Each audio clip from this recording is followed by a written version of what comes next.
Am I the meanest?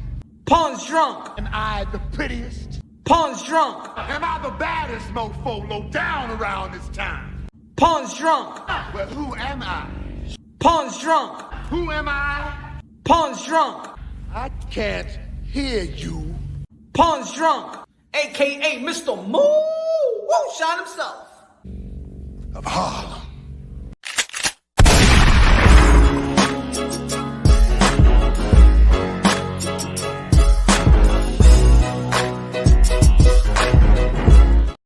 What up, Demon mi gente? ¿Qué lo que? You already know this is Punch, Drunk, Boxing, aka Mr. Moo Shot himself. Damn. Ladies and gentlemen, it's been a long time. I've been waiting to witness Keith and Tom Thurman back in the square circle. Could have seen Keith and Tom Thurman versus Earl Spence. Could have seen Keith and Tom Thurman versus Bud. Want to see Keith and Tom Thurman versus Jerome Boots Ennis. Maybe Keith and Tom Thurman versus Stanionis. Maybe Keith and Tom Thurman versus Virgil Ortiz. None of these fights came to fruition. Never thought that Keith and Tom Thurman was going to be moving up to the 154 that soon and fight Tszyu, which actually surprised a lot of people out there. You know what I'm saying? Yeah, a lot of people have been frustrated with Keith and Tom Thurman inactivity. I understand. I've been a hardcore Keith Thurman fan since the amateurs. I know the frustration. Even I have been frustrated with Keith and Tom Thurman's career, because I do believe that Keith and Tom Thurman was on his way to become a first ballot Hall of Famer. Keith and Tom Thurman reminds me of Derrick Rose in the NBA, promising future MVP. I believe what was it, Rookie of the Year MVP the first year and things of that nature. It looked like Derrick Rose was going to be, a first ballot Hall of Famer, and then injuries took a toll, and it happens. Sometimes we understand it. Sometimes we sympathize with athletes and fighters, but it seems like nowadays that the boxing fans just doesn't want to sympathize with fighters. A lot of people always talking about that boxing is not where it used to be. Boxing is not what it used to be. These fighters ain't what they used to be. And at the end of the day, maybe the business of boxing is not what it used to be, but a fighter is a fighter. A lot of these guys that we see been groomed, been molded to fight, to be warriors, just like Keith and Tom Thurman, Tszyu. Born into the sport of boxing, Tszyu. Keith and Tom Thurman been boxing since the age of 7. You also got to understand that as a hardcore boxing fan, if you're a hardcore boxing fan, you understand the sport of boxing, you're a pundit, you're a pugilist, you really dial into knowing your sport just like you would dial into other respective sport. Maybe you could go to the park and probably shoot a shot, and you don't even know the form, and maybe you could go into the backyard and catch a football, but you just can't play boxing. You just ain't gonna be like, you know what? Let me practice and let me fight. It's a very taxing sport. Many have stated, arguably, that boxing is the hardest sport in the world. Taxing, conditioning, straight for conditioning. Remember, in boxing, you got to fight to prepare for a fight. You got to fight. Just think about this. I'm going to fight Savage in the chat. I'm going to fight North. I'm going to fight CCI. I'm going to fight Christian Padilla. What's good? I'm going to fight everyone just to prepare for that fight. Can you imagine that? Can you imagine that you have to prepare fighting, bunch of rounds to prepare for a fight? Damn, what a lifestyle. Ladies and gentlemen, have you ever heard boxers, they say that brain damage is really caused in sparring and training camp. Not necessarily the 36 minutes that you're going to be fighting, or probably the 10 rounds that you're going to be fighting. Am I right? What's good? La reina de boxeo, Jackie! I ain't feeling good today, Jackie. It's a bad day. We shout out the members of Punch Drunk Boxing. Christian Padilla in the building. He said, what up, Punch? Dang, man, I'm sad. Really wanted Keith to do his thing once again. The boxing community is not where it used to be, right?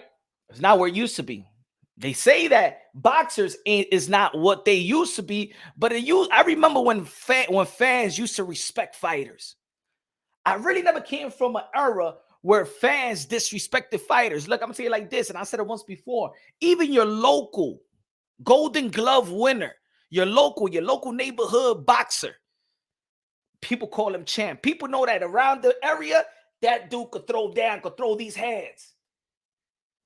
National champion, man. He's like the superhero around the way. I remember when the heavyweight champion of the world was like that's what he was. The number one warrior, the number one gladiator in the world. You used to think that back in the days, the heavyweight champion could be every man in a fair fight. The respect level that fighters used to have is not like it is today.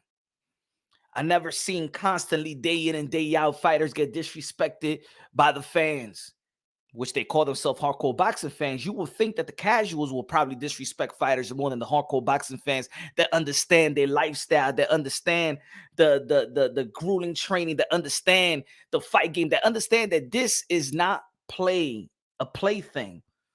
That boxing is a life and death. Rest in peace to all the fighters that has died in the ring or coming outside of the ring. Also for the fighters that has been paralyzed. Shout out to Bachardo Colon. Shout out to Patrick Day. Shout out to all the fighters, right? Sometimes that humbles the boxing fans. Injuries do take place in the sport of boxing, just like injuries take place in your respective lives, and you get sick and you call out.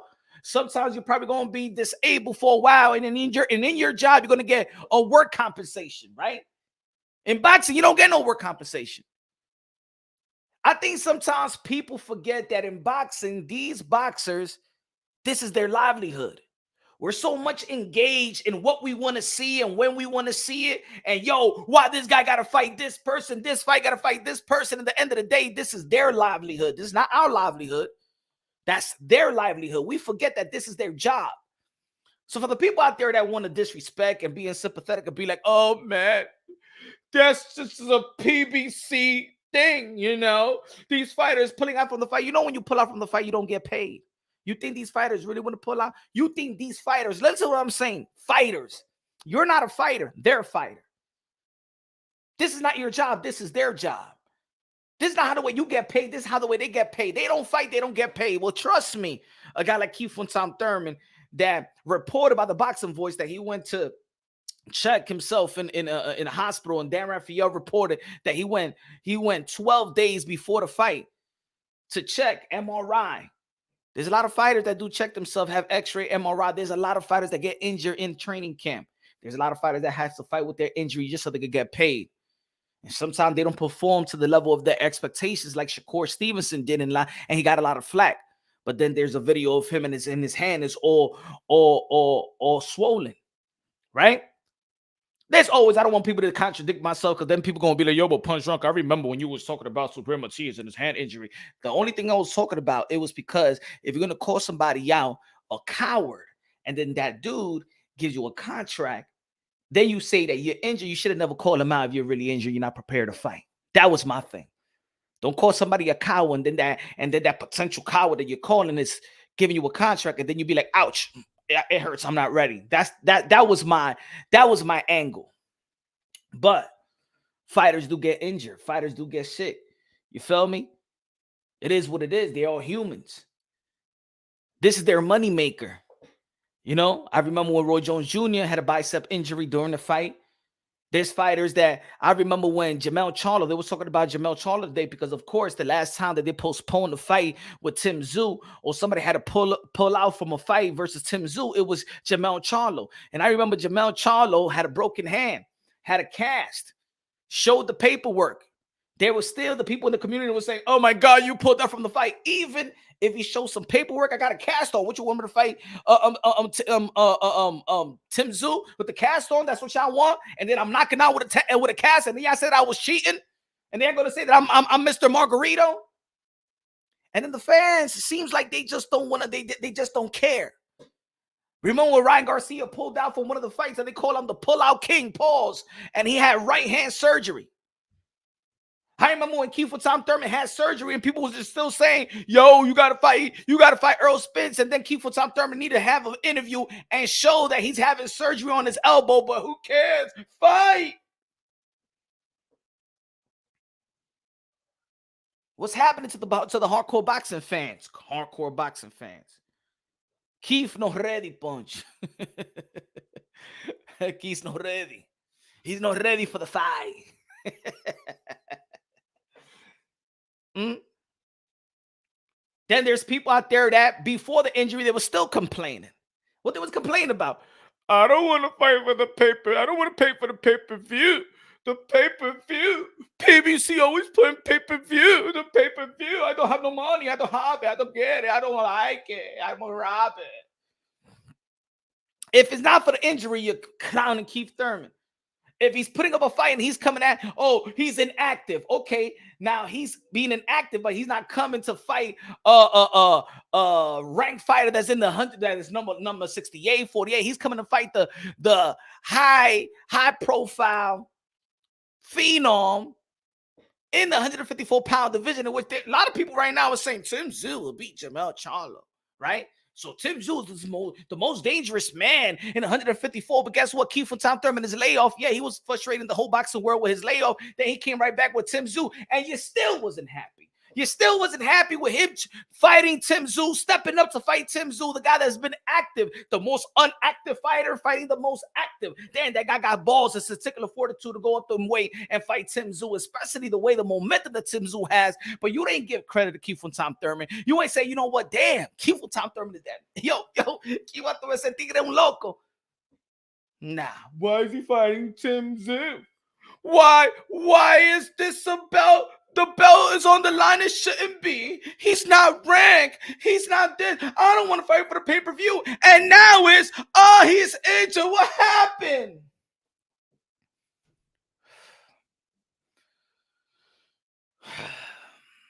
It's getting difficult being in the hardcore boxing community. Matter of fact, it's hard. It's being difficult being this community in the YTB. Smash that like button. We got 25 people looking on. Come on, let's get these numbers up. Disrespectful numbers. I'm gonna cut this live really short. Coda said, not ready. Fundura is more exciting fight, though Thurman was coming to box.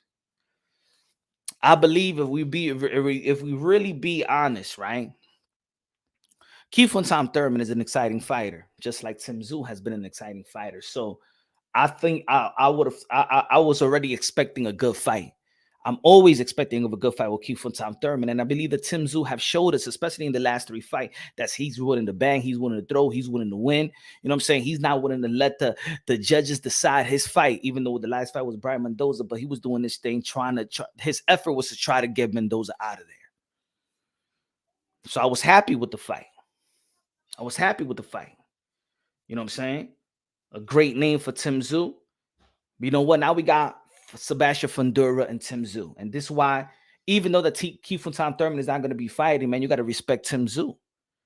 You got to fight. You got to respect Tszyu because he's a fighter to stay ready. You know, there's a lot of fighters that also sometimes be like, I'm always ready to fight anybody, any place, anytime. But really, Tszyu has displayed that he's willing to fight anybody, anytime, any place. Sebastian Fundura, 6'6", 12 days notice to prepare for that. Yet is the reason why we like Tszyu, the reason why we respect Tszyu, because Tszyu didn't sit on his ass after Jermell Charlo couldn't fight because of his broken hand. Guess what? Tony Harrison stepped up. You got to give a lot of credit for Tony Harrison to stay within weight range to get that type of fight, even though that was a short notice and things of that nature. But he still was gutsy enough, a former champion, to go out there and fight Tszyu, and Tszyu to take the fight, not sit on his ass like probably a Stanionis. Stanionis has been waiting for Earl to choose Spence or Bud Crawford or Thurman. He was just sitting. Virgil Ortiz was getting energy. I ain't gonna take no other fight and stuff like that. Probably should have took another fight.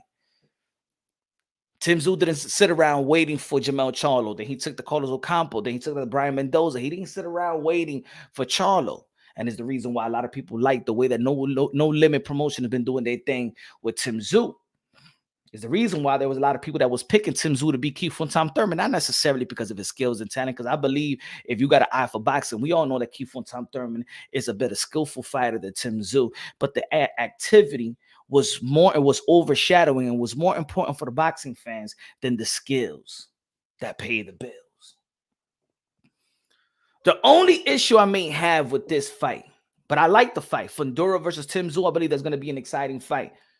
The only issue that I have with this one is that they're saying that the belt is going to be on the line, both belts, that the vacant WBC is going to be on the line. And of course, Tszyu, his belt is going to be on the line. So this fight with Keith and Tom Thurman was supposed to take place at 155 with no belt on the line, but now it's going to be on the line at 154 to fight Sebastian Fundora, 12 days notice, and the vacant WBC world title. The only thing that I don't like is that the WBC vacant belt is going to be on the line. I'm good for Sebastian Fundora to fight for the WBO.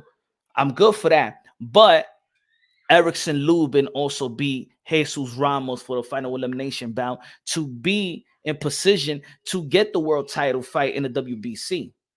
Let Sebastian Fundora fight Tszyu, but let Erickson Lubin, if he's prepared like a Tony Harrison was prepared to fight Tszyu, if he doesn't get the fight with Tszyu, I was saying on the video that I recently dropped that I would like to see him fight.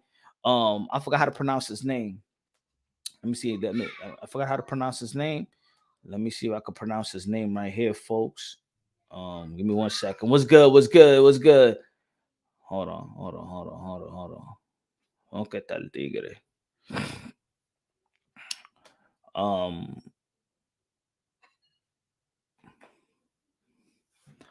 Bohachuk.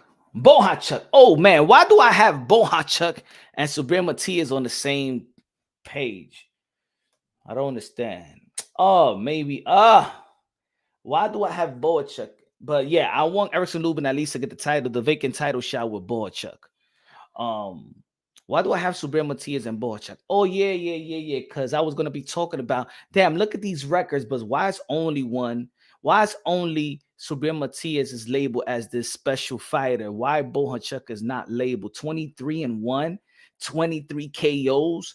Subriel Matias 21, 20 KOs. Why nobody has mentioned Bohachuk as being this dangerous special fighter in 154? I don't know. I'm just speculating, but hey, there you go. Seems like anybody can have a record like that. But anyway, a little jab out there, a little jab though. Hey yo, Jackie, you remember when I was talking with Mill City, and I said, "Come on, man, he ain't fight nobody special, right?" I mean, look, why they don't respect Bohachuk, huh? Why nobody saying, yo, Bohachuk, yo, Chuck, yo, he's dangerous, yo, he's knocking out everybody, yo, Chuck is the man, Chuck, yo. Cause he ain't fighting nobody, just like what he ain't fighting nobody.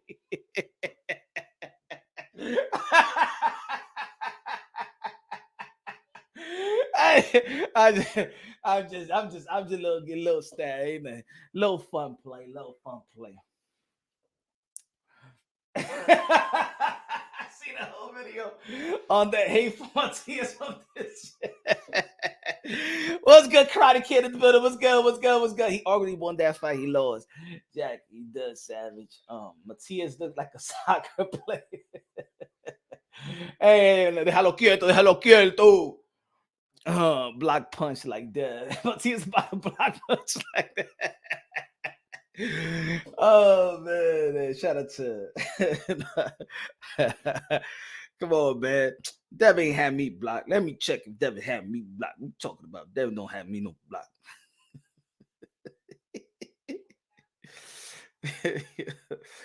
Devin don't have me blocked.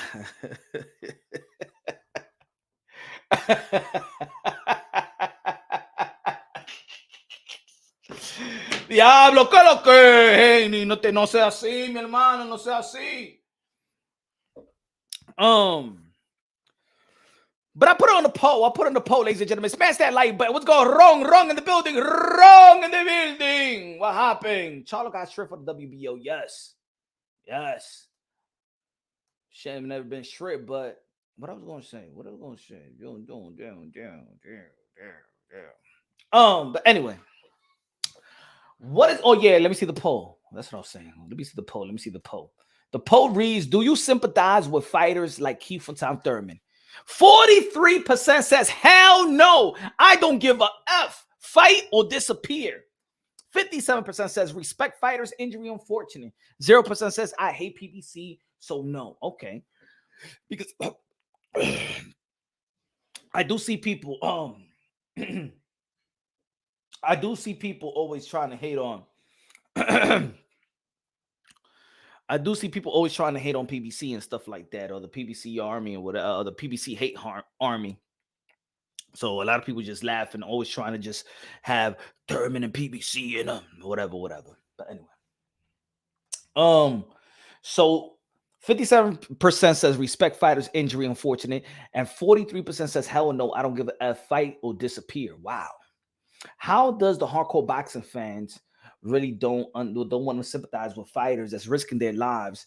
And you know what I'm saying, hey, if there's a bicep injury, there's a hand injury, you don't sympathize with that? You don't. I'm not saying like feel sorry. Oh my God, ¿qué pasa, niño? What happened to your bicep? Ay, pobrecito. I'm not saying like that. I'm just saying, you know, hey, if a guy has to pull out from the fight because of an injury, or do you want to fight with? Because then if that fighter fights with injury, right? With the injury, with a tore bicep, right? And then he'd be like, yo, what happened in the fight? Nah, it was my bicep. Yo, you got man excuses, yo. Yo, you got man excuses. You should have never stepped inside the ring, man. How about I would have got knocked out, whatever? He couldn't. And people was like, "Hey, yo, why, Keith was out there. Why you wasn't throwing the left hook and stuff like that?" You mad because of my bicep? Here we go with the excuses, yo. You should have never stepped inside the ring. Yeah, but if I would have never stepped inside the ring, you was already making fun of me that I was pulling out the fight, and you was calling me a coward. You was calling me scared. So I'm out there trying to be a warrior and fight with an injury to tell y'all that I'm that guy. No, you got excuses, yo. So I believe that Erickson Lubin should have got the shot. I think Erickson Lubin should have got the shot, in my opinion, right? Sebastian Fundora did lose to Brian Mendoza. Brian Mendoza went to fight Tszyu, and Tszyu beat Brian Mendoza. Stylistically, this is a good fight. You know, I believe there's an entertaining fight in 154-pound division. It's two hungry lions. You can't just look at his L for Sebastian Fundora. Not everybody becomes undefeated like Floyd Mayweather, all right? You know what I'm saying? We need to stop with the bougie boxing takes, right? Oh my God, he got chin check. Oh my God, he doesn't have a chin. Oh my God, he lost. Oh, he got dropped. Imagine if he fights him. Oh no, I don't want to see the fight. Oh, he got dropped by this person. I don't want to see him fight with a brother Crawford. Oh no. If he got dropped by this, imagine what he would do.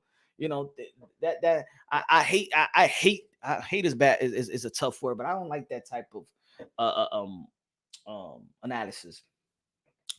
Will Keith von Thurman retire? Punch Connor. Y ese y el diablo y eso, mi hermano. Coño, te le gusta esa pajería, eh. Jackie, you in a better mood now. What's good, Wave? Talk to me, ladies and gentlemen. Mira, vete de aquí.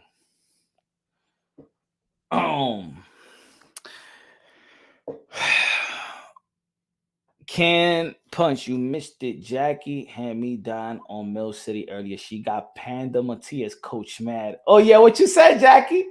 What you said? What panda? Huh?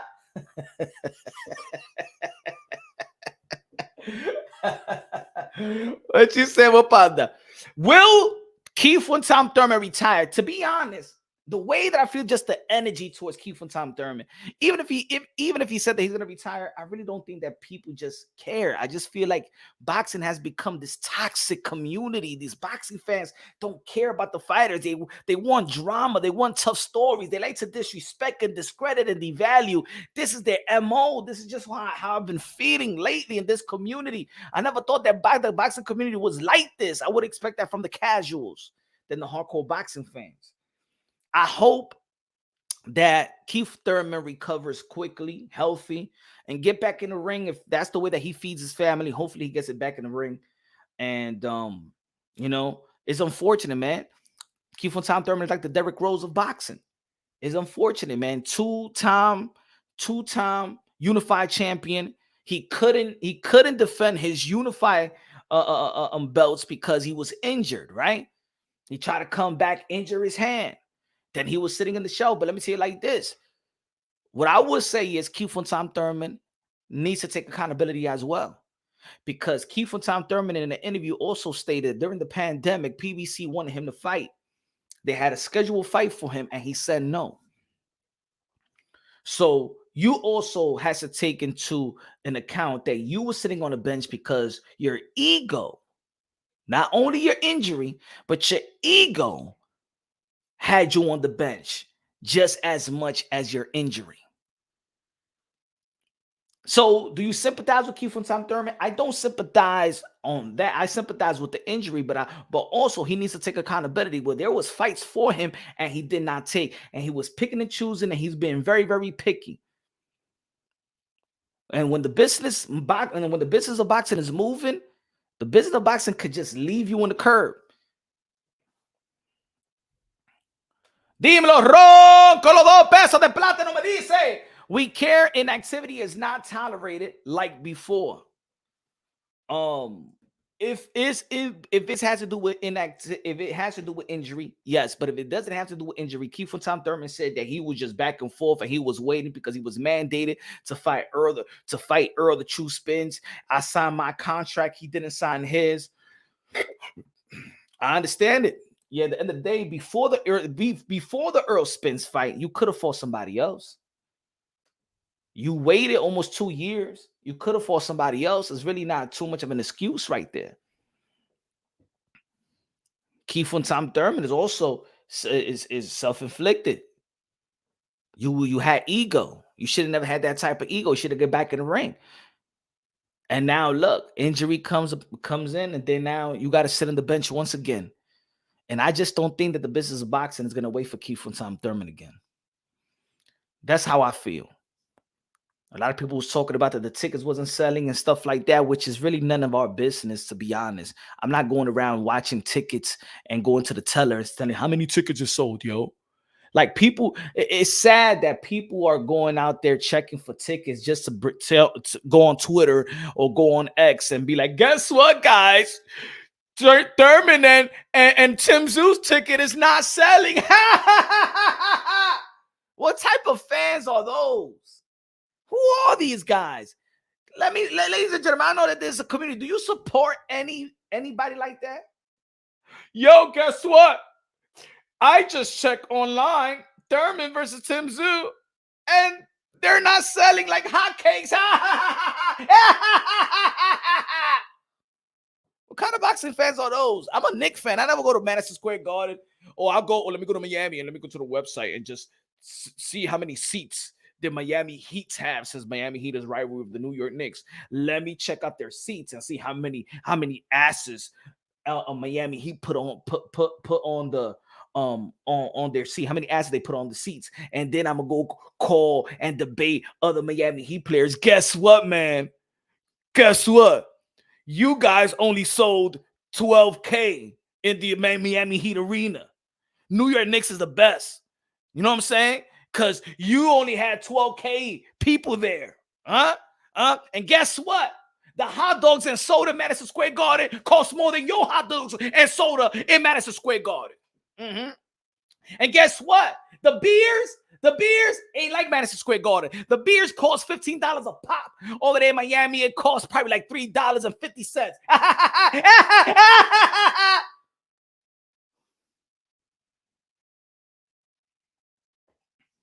It's back. It's boxing.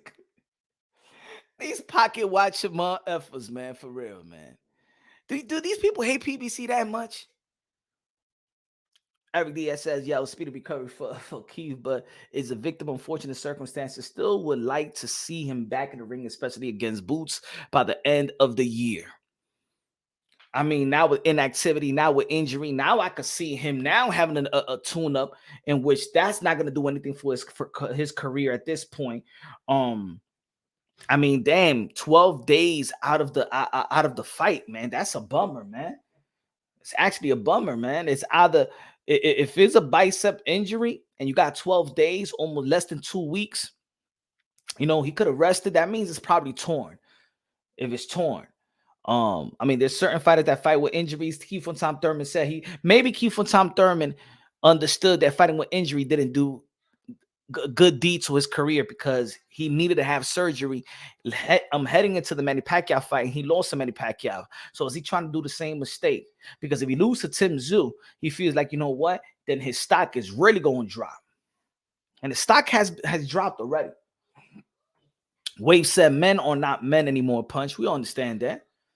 There's a lot of beta males out here. There's a lot of pocket watchers for the, but this is boxing. This is for the wrong reason.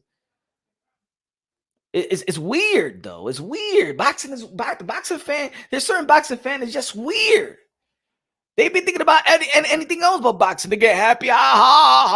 Showtime. You know, PBC and Showtime is down. And yo, PBC is broke. They don't got enough money to pay Canelo.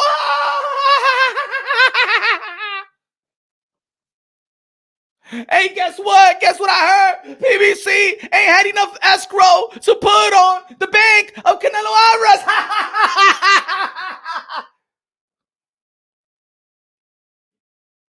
What kind of fans are those? Do you follow anybody like this? Now, let's be real, folks. Do y'all really follow people like this? Hey, guess what? Guess what? PBC and Al Heyman doesn't got enough money in the escrow to give to Canelo Alvarez. So Canelo don't know who you gonna fight. And then when they find out the PBC had enough money, they're like, they all disappear. Well, I told you he did leave PBC and he spoke to the zone and he came right back. I didn't lie.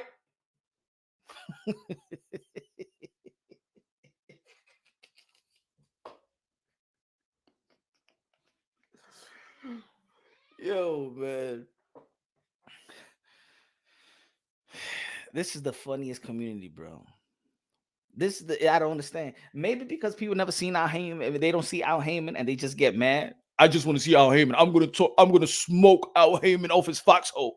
I'm gonna keep on saying it. I'm gonna keep on talking shit about Al Heyman until he shows up. Show up. I hope that fans are still gonna be supporting Tszyu. If you don't want to support Keith from Tom Thurman, all right, he's not gonna be fighting. But guess what? How about you support Tszyu? If Tszyu voids the frustration of the boxing fans, right? If a lot of the boxing fans says that the primary issue in the sport of boxing was inactivity, and here comes Tszyu voiding the frustration of the boxing fans, why don't you support Tszyu? Let me ask y'all a question. Is everybody happy with how Tszyu is moving?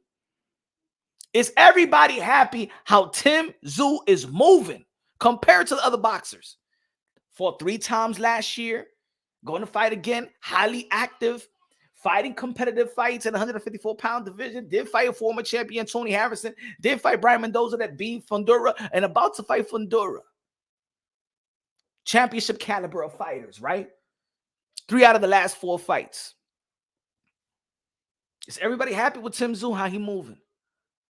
Are we going to support him, though? Or are we going to be like, that fight is not pay-per-view worthy. I'm not going to pay for the fight. Punch, if we're being real, we all know PBC hates on anything and everything, not PBC. Punch, if we all know PBC hates on anything, everything, not PBC, TMT related. So they can't complain when it comes back around to them. If we being real, we all know PBC hates anything and everything, not PBC, TMT. Oh, okay. So let me get this straight. Ron con los 5 pesos de Super Chatty Cake. He says, if you being real, we being real, we all know that PBC hates anything and everything, not PBC. That's why Stephen Fulton went out there to Japan to face in the Japan promotional company to face Naoya Inoue. This is the reason why PBC has to deal with Golden Boy to get the Jaime Munguia versus Canelo Alvarez. This is the reason why Triple G and Sergey Derevchenko will send out there the Matchroom or the Zone to face Triple G. This is the reason why Andy Ruiz will send out there the Matchroom to face Anthony Joshua. This is the reason why who else did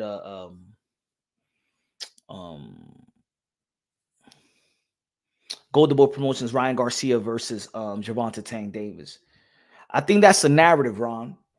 I think that PBC have dealt with other promoters before. It's the reason why we saw Deontay Wilder versus Tyson Fury on ESPN. It's the reason why we saw Sean Porter versus Bud Crawford out there on ESPN. This thing about that PBC keeps their fighters from the big bag or from other promotion, it's not accurate. He said, Ron, I knew $2 super chat says, I knew you would bring up recent history. Hey, you know, the receipts the receipts are there. The receipts are there, Ron. The receipts are there.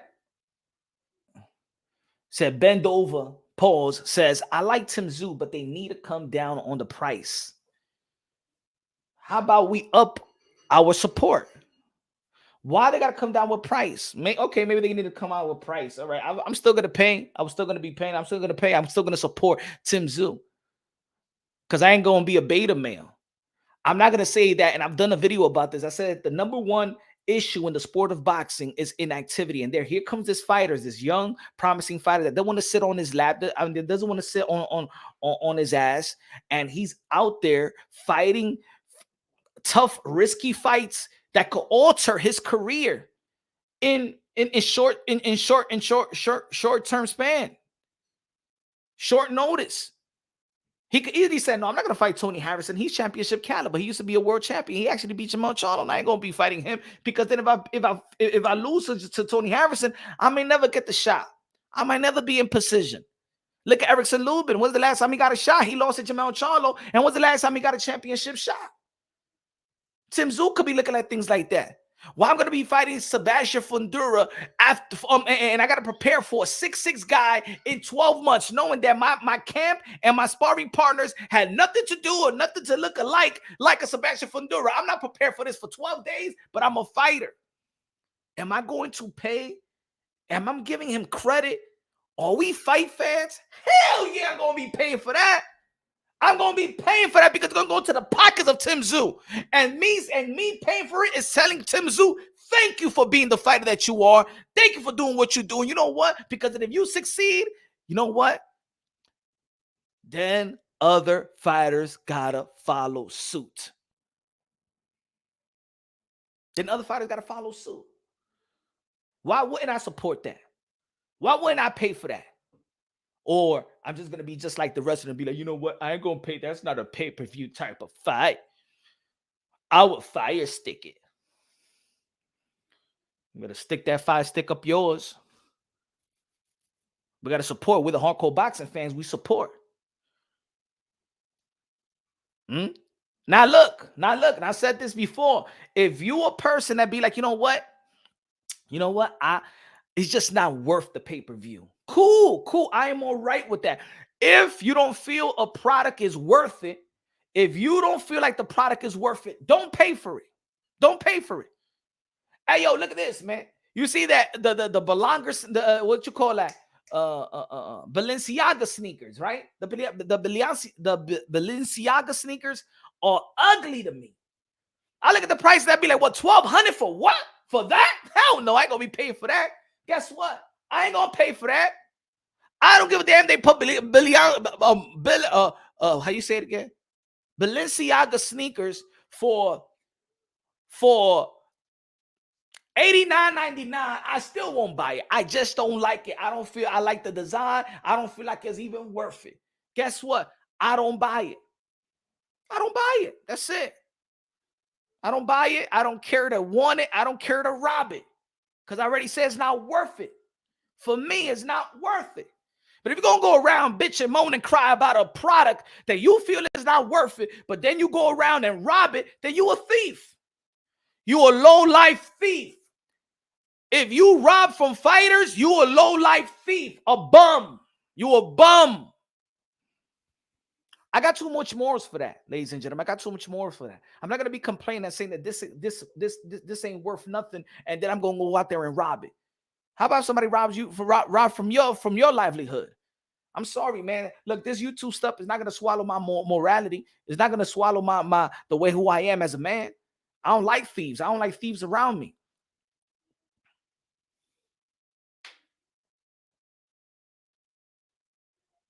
He said, that's just how I feel with Fire Stick.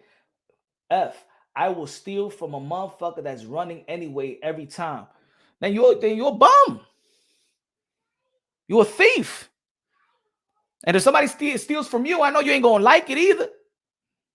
I know if somebody steals from your livelihood, you're trying to put food on the plate, on trying to put food on the plate for your kids, and somebody takes your goods. Hey. Yeah, so what? I'm saying you're a bum ass nigga. That's what I'm saying. You're a bum. You're a thief. Is that right? I mean, if you want to glorify that shit, I mean, the reason why people glorify shit like that is because you online, or you on YouTube, you in the chat. You don't got, usted no tiene vergüenza, eh? You know what I'm saying? Y'all will steal shit that y'all feel like it's not even worth it, but y'all steal it. I don't know. And then be like, guess what I'm going to do? I'm going to steal it. Ha, ha, ha, ha, ha. A bunch of thieves, y'all low lives. I don't want none of y'all thieves around me. I don't want no low lives around me. I feel sorry for the people around you. You be thieving everybody around you, my brother Jeffrey. You're a little thief. You're probably a holopero too. You know what I'm saying? What you call it? What you call if you in the hood, you in the street and you doing your thing, and them dudes, holoperos, a dude that steal drugs and shit like that. Yeah, man. What's that has to do? Sin vergüenza, I wish you would steal my plátanos. Es verdad, mi gente. Ese tigre un vagamundo. Ese tigre un pelagato. I don't know. These dudes be promoting stealing. I steal. I steal. But then somebody steal from them, they be like, oh, yo, what you stole from me, yo? Then y'all want to act all tough. How much you bet somebody steal something from your mama, and the dude that you know steal from your mom, you're going to be like, mama, no, pero déjalo que te roba a ti. No, es así, déjalo, mami, déjalo a mí, y tu mamá, pero mira, mi hijo, ese tipo me robó a mí. Mira la cosa que robó de la casa. ¿Qué tú vas a hacer, mi hijo? Nada, mami. Nada, porque yo soy un vagamundo, yo soy un pelagato, ¿qué le voy a hacer? Nada, que te robe, mami. ¿Y qué me importa a mí? ¿Ah?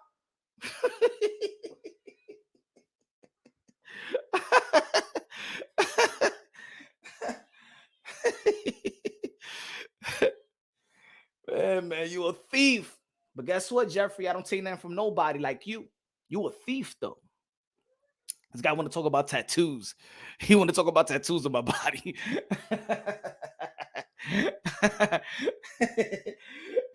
He's comparing my tattoos to him being a thief. Yes, I mean, hermano. Come on, brother. Some people just be like, in certain points, just leave it alone. Like, stay quiet. Like, you know what I'm saying? Don't say something dumb. This motherfucker, I say, yo, you a thief. He be robbing. He be like, but you got tattoo in your head. I mean, you got tattoo in your arm. What that has to do? Oh, yo robé el tatú también, estúpido, mamagüevazo, eh. Yo le robé el tatú a alguien. This motherfucker be like, I'm telling this motherfucker he a thief. Look at mira este vagamundo, mi gente. Mira esto, mi gente. Mira este estúpido. Look at this. This guy says that he's all right. He steals. He's a thief. This guy Jeffrey's a thief, right? And he comes to me and say, you got a head tattoo. You're a low-down citizen. So what happened? I go to the tattoo shop and yo le digo al tattoo artist, mira, hey, yo, my man, tattoo my hair right now. Let me see the tattoos. Let me see your tattoo.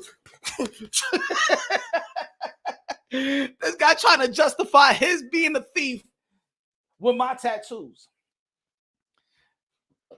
This guy is justifying, he's trying to compare him being a thief to me having tattoos. Diablo, mi gente, diablo. Man, what's going on with people, man? What's going on? I could beat you in what you cover. What these people, yo, what's going on? Yo, I'm telling you, man, in this boxing community, I'm retardado. Yo, that's too, yo, Jackie, Jackie, la reina del boxeo. You notice that? You notice in this boxing community, yo, it's a bunch of Bellevue Hospital patients. Yo, in this boxing community, yo, in the years, I'm looking at the chat sometimes. I'm looking at these other channels. I'm looking at these Twitter accounts. Y pero hay mucho retardado en boxing. Eso es lo que es. There's a lot of retardation going on in the sport of boxing. No wonder. No wonder.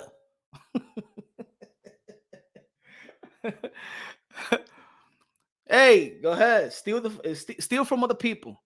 But when they steal from you and they steal from your mother, your daughter, your son, tu jeva, tu mamá, tu papá, tu abuela, huh? You know what's going to happen, Jeffrey Montero? You know what's going to happen, Jeffrey Montero? One guy, somebody's going to be stealing, is going to steal the teeth of your grandmother. And your grandmother going to be like, mira, nieta, mira, yo fui para allá para la farmacia y mira, un muchacho me cogió los dientes y se le cogió y se corrió. Mírame, ¿qué te le va a hacer? Mira, me cogió los dientes, me los robó. He stole my teeth. Mi nieto, my grandson, what you going to do? Nothing, abuela. Huh? He steal your teeth and what? What you want me to do? Let him steal your teeth again? If you're going to get a pair of teeth, let him steal your teeth. I don't give a damn about you, grandma. Let the whole world steal from you. I don't give a damn. I steal from people too. Eso es lo que tú ves. Un pelagato, Jeffrey.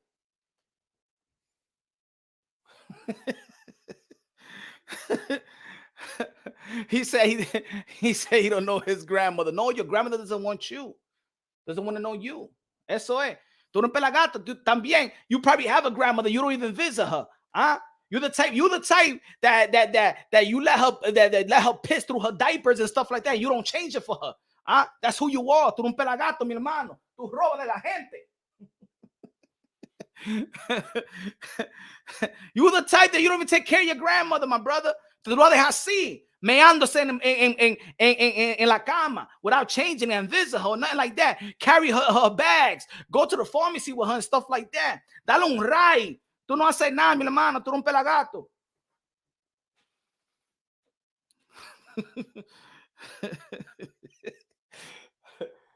Hey, yo, man. She said you're not welcome anymore because you said that's what it is. That's what it is. Thinking you don't have a grandmother. You steal from your own grandmother. That's what it is, Jackie, that he steals from his own grandmother. Thinking I don't know my grandmother because your grandmother doesn't want to know you. She invite you to the church and you still don't want to go to church. At least go to the church.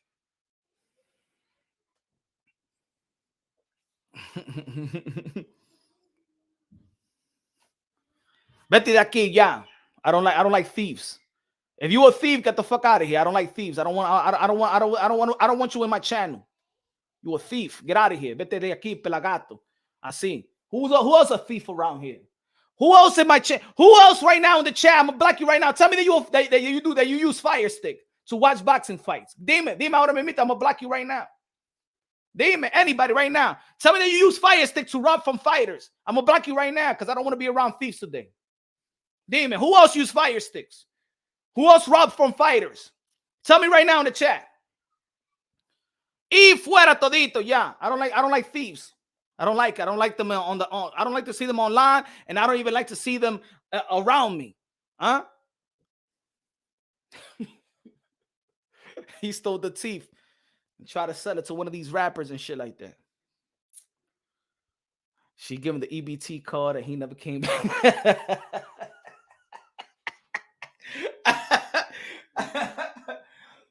Mira, yo no quiero saber de nadie que roba de gente.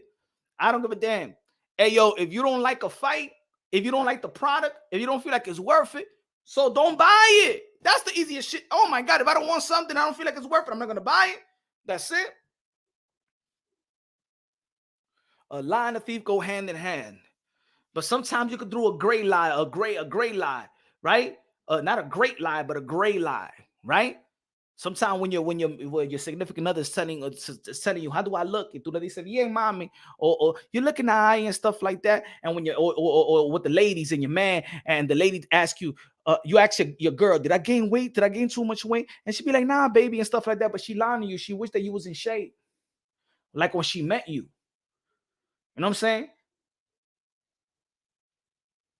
Or when you tell your kids, no, I'm gonna drop you off and stuff like that, and I'm gonna come right back and stuff, but you're gonna go to the club and stuff like that, and you let them fall asleep with your mom or whatever.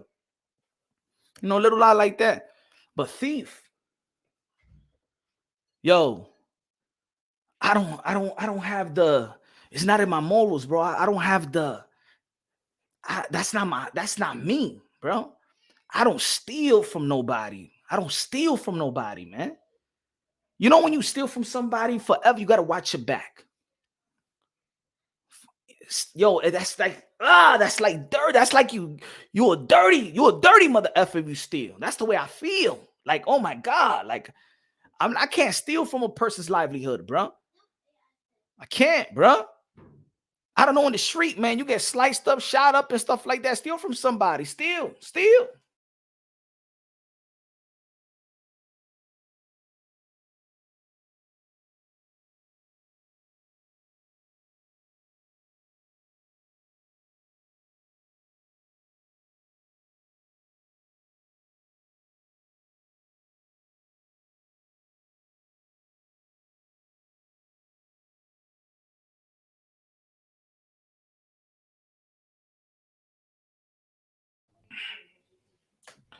He said, Punch, can you forgive someone that stole something from you? Depending on if it's genuine, I mean, you could forgive if you're a good person. You're a good-hearted person, and of course, you could forgive, but you ain't gonna forget, right? Right? You know what I'm saying? If they stole something from your car and you left them in your car, you went to go to the store, stuff like that. You park your car, yo, I'm gonna go to the store right quick, and they stole something from your car, right? And then they be the damn. All right, maybe next time, yeah, you're gonna be in my car, but I'm gonna leave you alone in the car. We all humans too. I'm not saying that that I won't forgive, but also, man, man, it's how these people are stealing. It's how these people are talking about it. I don't like the fight. This shit ain't worth it. Thurman versus Tszyu versus Fundura. That shit ain't a pay-per-view. Who you to say that's a pay-per-view fight or not? Huh?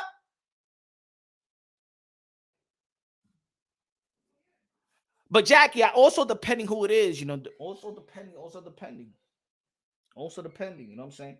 Also depending on the circumstances, right? You don't know. You know what I'm saying?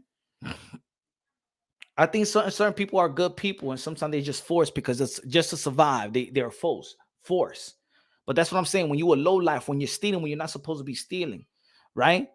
There's people that steal from somebody because they just want to eat. You know what I'm saying?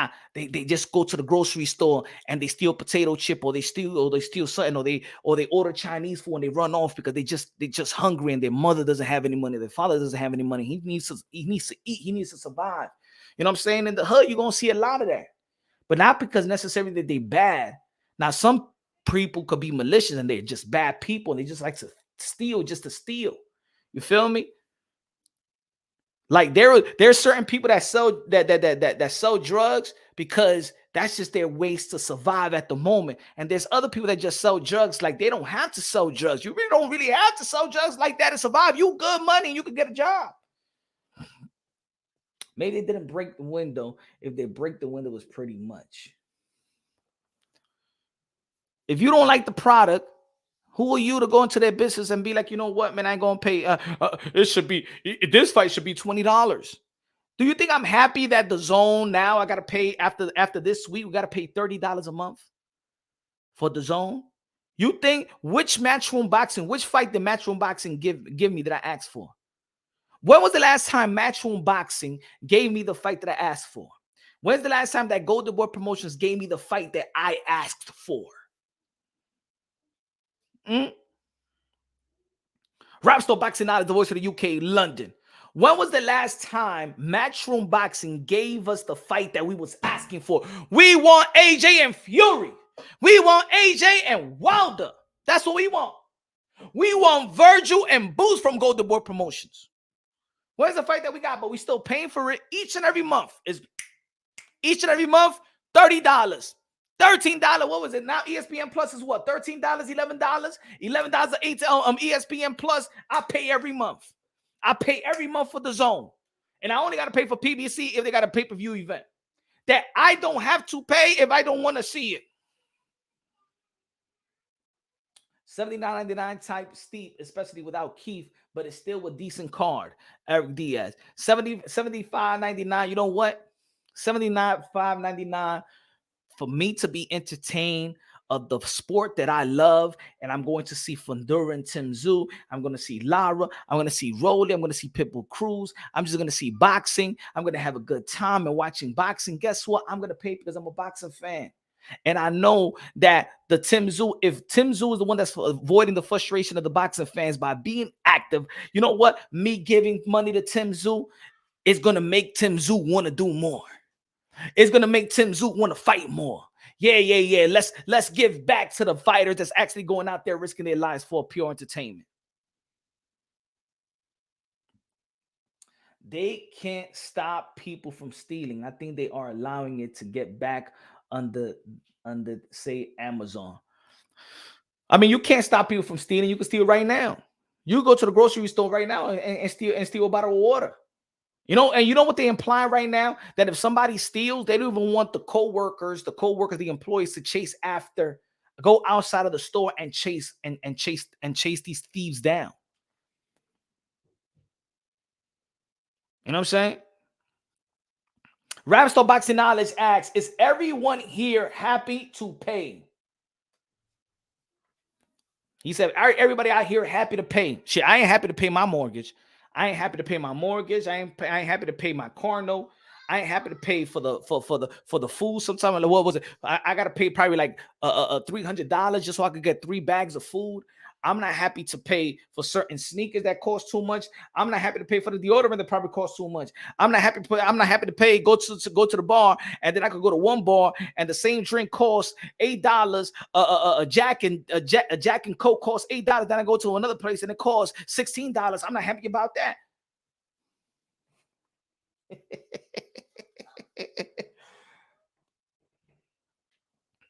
All I'm gonna say, if you rob from fighters, you are a low life, you are a thief. I don't want you around me, nor my family, nor my kids, my family, my loved ones. I want you out. If you are a thief and you go around to thieve other people's livelihood, you're not in my circle. I don't like bullies. I don't like thieves. I don't like pedos. I don't like none of that. I don't like pedos, thieves, and pajeria. I don't like that around me. No. Mm-mm. The Rainbow Army, the thieves, and pedos, they X'd out. No, I don't like the thieves. If you go around thieving people because you're so lazy and you're a bum, you don't like to pay, that's on you. It's the same price. Shakur robbed the fans though with the BS performance. How he robbed the fans? How he robbed the fans? Look. The same thing. People are saying that Keith Thurman is injured. Now, some people are saying, "Oh man, he's injured. Why he don't go out there and fight?" That he fights and then doesn't give the performance that he's expected to give because he's injured. He didn't rob the fans. I don't think Shakur Stevenson robbed the fans. He could have robbed somebody could have took his life. How he robbed the fans? ENY. He went out there to risk his life. How's he robbing the fan when I'm risking my life? Rapstar Boxing Knowledge said, I think 90% here are streaming G Punch. I don't know. Let's see. Let's do the poll. Matter of fact, let's do the poll. I'd rather do the poll.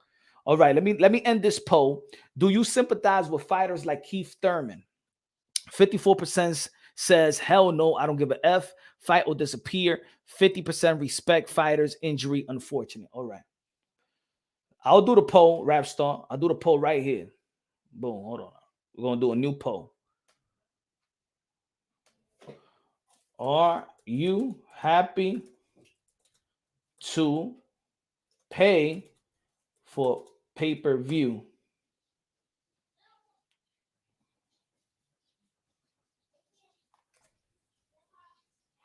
That's a broad question. Nobody likes to pay for anything. We have to give a better question than, are you happy to pay? Who wants to pay for anything? I want everything to be free. Are you happy happy to pay or happy to steal pay-per-view? That's a question right here. Are you happy to pay or steal pay-per-view fights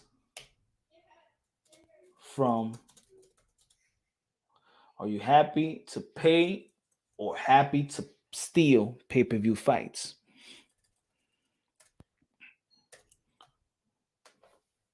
Yes, I'm happy. Yes, happy to pay to support fighters. Happy to pay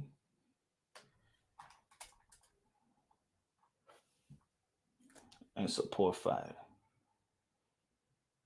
I'm happy to pay and support fighters. No.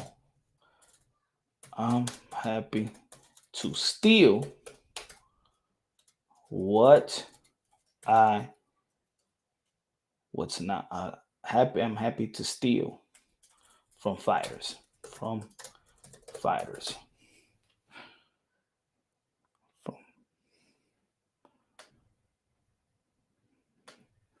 No, I just won't pay what if it's not worth it. If it's not worth it, I won't pay nor steal. If it's not worth it, I won't pay nor steal. Okay. I'm happy to pay and support fighters. I'm happy to steal from fighters.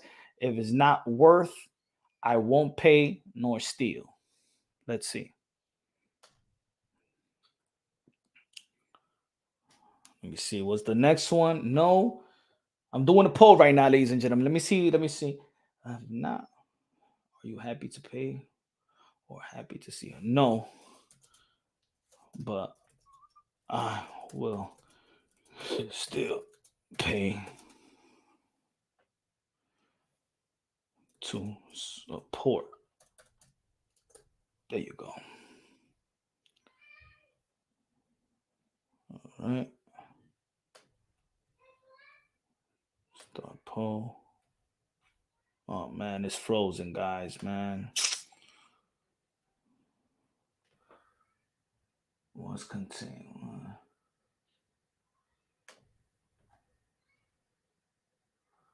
Must contain between one. Okay. Which is this one? Okay. Now work. I won't pay nor. There you go. If not,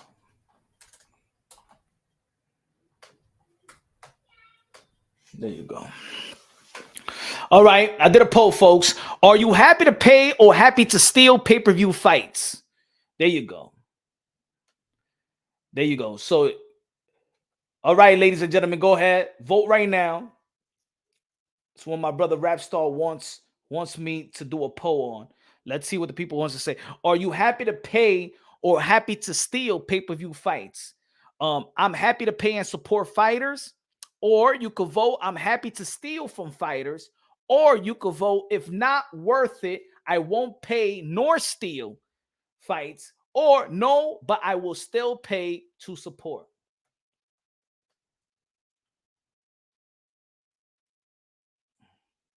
Hit the damn like. It was good code. It was good code in the building. You have to pay for the poll. Are you happy to pay? Punch Wrong Boxing. I'm happy to pay, baby.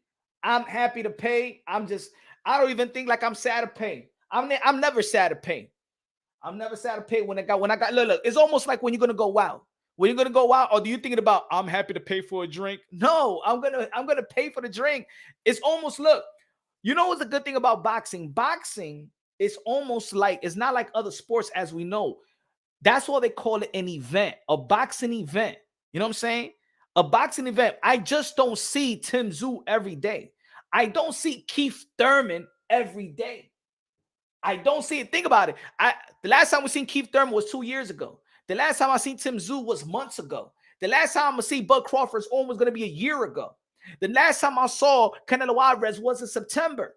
I'm happy to pay. It's an event. Just like if I'm gonna go out, I don't be like, hey yo, damn, I'm gonna go out to this spot, man, and I gotta pay for drinks, man. I mean,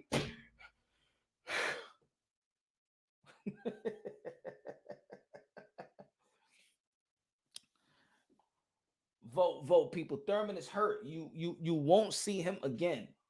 Gut in the building was gonna say, no, I understand the risk and fighters take. I pay to watch all fights and attend some too. There you go. No, one understand the risk and a fighter take. I pay to watch all fights and attend some too. My son box and want to be a pro someday, so we definitely need fans to support. If not, the sport will die. This is my kind of fan right here. This is my kind of brother right there. That's my kind of brother right there. That's my, a matter of fact, you know, that's my kind of brother. That's why he's a member to the channel, because he knows how to support. He knows the way to support. Shout out to Jackie Hernandez as well. She said, I pay too. I pay too. These are the people I want to be around with. These are the people that hey yo, ladies and gentlemen, you know, yo, Gutter, you the type, Jackie's the type. If we all go out, right, and we got like a booth, or we got like a table, right, and we out in the club, and the check comes, and we're so good that we're fighting for the check. Nah, I got it. No, you got it. No, you got it. You like being around people like that. Like, nah, I got it. Hey, yo, I got it. Don't worry. All right, let's pinch in or whatever. All right. You got the drinks, and we're gonna go to the other spot, and I got that, and blah blah. That's the people I like to be around with. Not the type of people, or the other people will be like, hey, yo, man, this shit is a lot. Yo, this shit is expensive, yo. Like, yo, I even forgot what I drank. Yo, they ain't even looking. Yo, we could just walk out of here. Hey, yo, my man, get the fuck out of here, bro. So go walk out. Go walk out. But yo, I don't want to chill around with you though. I never want to know. I never want to know nothing about you. We're looking at people weird like this, like, hey, yo, my man, don't play like that. Some boxing matches are rigged. If boxing was strict in judging, then people. Let me see what the poll at right now. Let me see what the poll at. I'm happy to pay and support fighters. Here you go, 50%. Rapstar says 90% will say that they're not willing to pay. That's what you said, Rapstar, right? Rapstar Boxing Knowledge, you said that 90% will say that they're not willing to pay. Guess what, Rapstar? So far, 50% have says, I'm happy to pay and support fighters. 36% have says, if not worth it, I won't pay nor steal. I respect that as well. 14% says, I'm happy to steal from fighters. 0% says, no, but I will still pay to support. You said 90%. So let me see if your analogy is what it is. Or maybe in your channel yesterday, you just got a bunch of thieves that support you. Maybe you got a bunch of thieves and low lives that support you. My people's in my channel, they real. They like, yo, if it's not worth it, I ain't gonna pay for that shit. But shit, I'm happy to pay and support. Either I'm happy to pay and support, or no, I won't pay if it's not worth it. I'm just not gonna pay for it. That's it. The people who stream are being honest about it. Yeah, exactly. They're being honest that they are thieves. Oh, goddamn strategy. What's good? Charles at the cheese in the building. Guess so in the building. Demon low. Guess so. All right. It's like this. And that's all I'm saying. I don't mind if you see a fight. Look, I respect 100%. I respect 100% if somebody tells me, yo, it's not worth it to buy the Tszyu versus Fundura, to Tszyu versus Keith Thurman. Cool. I'm not gonna pay for it. But once you go out there robbing, you're robbing them you're robbing somebody from their livelihood. You don't have to rob somebody from their livelihood. Remember, yes, this is a sport, but guess what? This is their job. This is how they get paid. Oh, but they're gonna get paid anyways. Well, they're fighting more for the back end of the pay-per-view. The boxers, Tszyu is expecting the back end of the pay-per-view. The pay-per-view money is his real bread. You know what I'm saying? That's what he's really fighting for. That's why they got the pay-per-view. Doesn't matter if he sells 150K. Canelo versus Munguia, $69.99, $89.99, Oh, he's doing junior. Tank versus Ryan, $84.99. Spence Crawford, $84.99. Canelo versus Charlo, $84.99. Fury versus Ngannou, $79.99. Wallen, $39.99. Tszyu, $79.99. Tank versus $84.99. Hey, that's boxing. You know what? Tennis costs a lot. You know what I'm saying? In the hood, they got a lock on the tennis court. You got to be a member. You got to pay to play tennis out here. I wish that it was free like a basketball court. You got to pay. It is what it is, folks. But you know what? It's beyond your means. I remember, when I was younger, right? And I wanted certain clothes or I wanted certain shoes. My pops would tell you the problem is with you want to live beyond your means. That's what's wrong with us. With some of us when we was young, as an adult, and you got kids, right? You got responsibility. You got real bills. I ain't talking about just your little phone bill.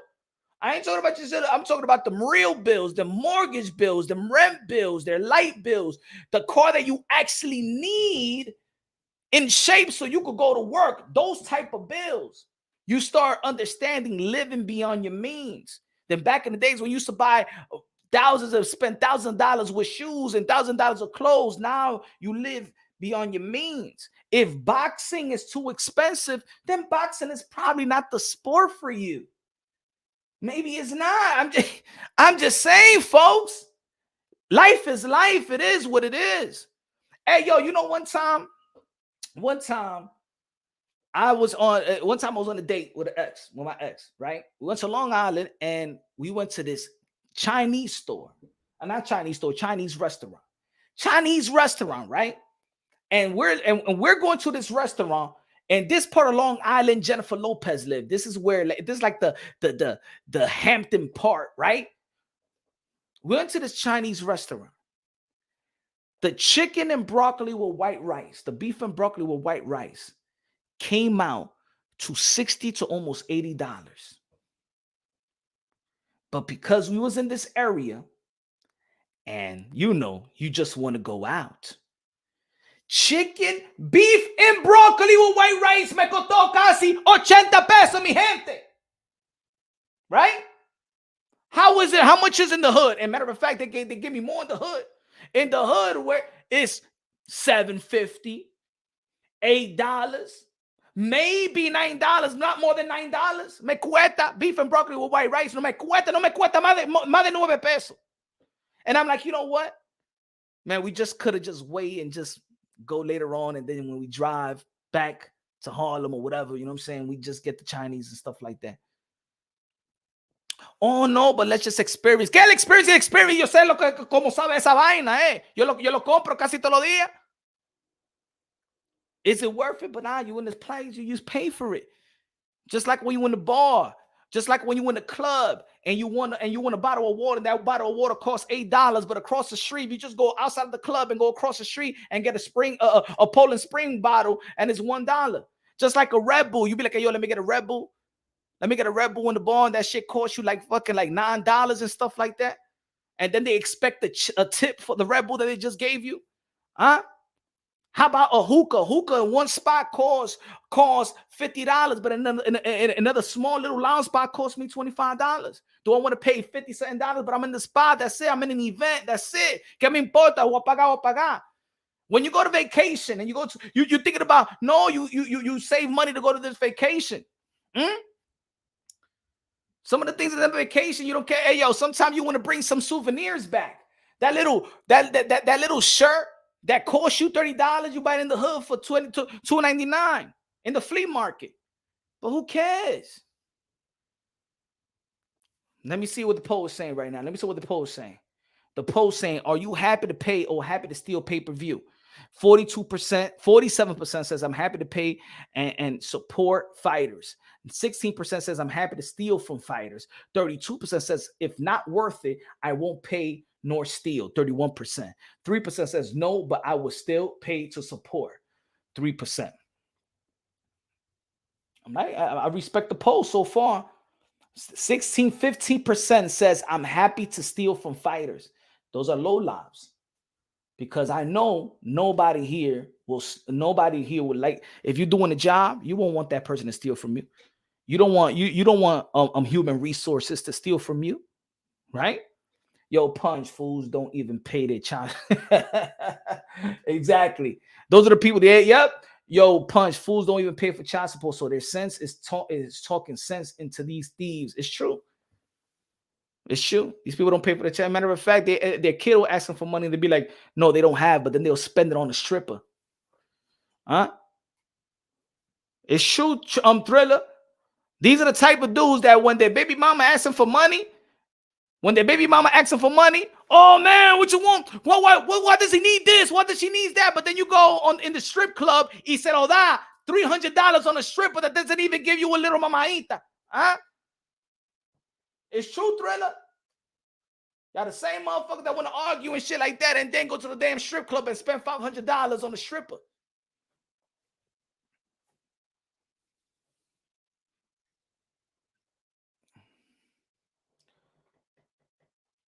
I don't know, rap. Rap star doesn't look like 90%, like you were saying. I got 50% right now. They happy to pay to support fighters. Rap. 15% says I'm happy to steal from fighters.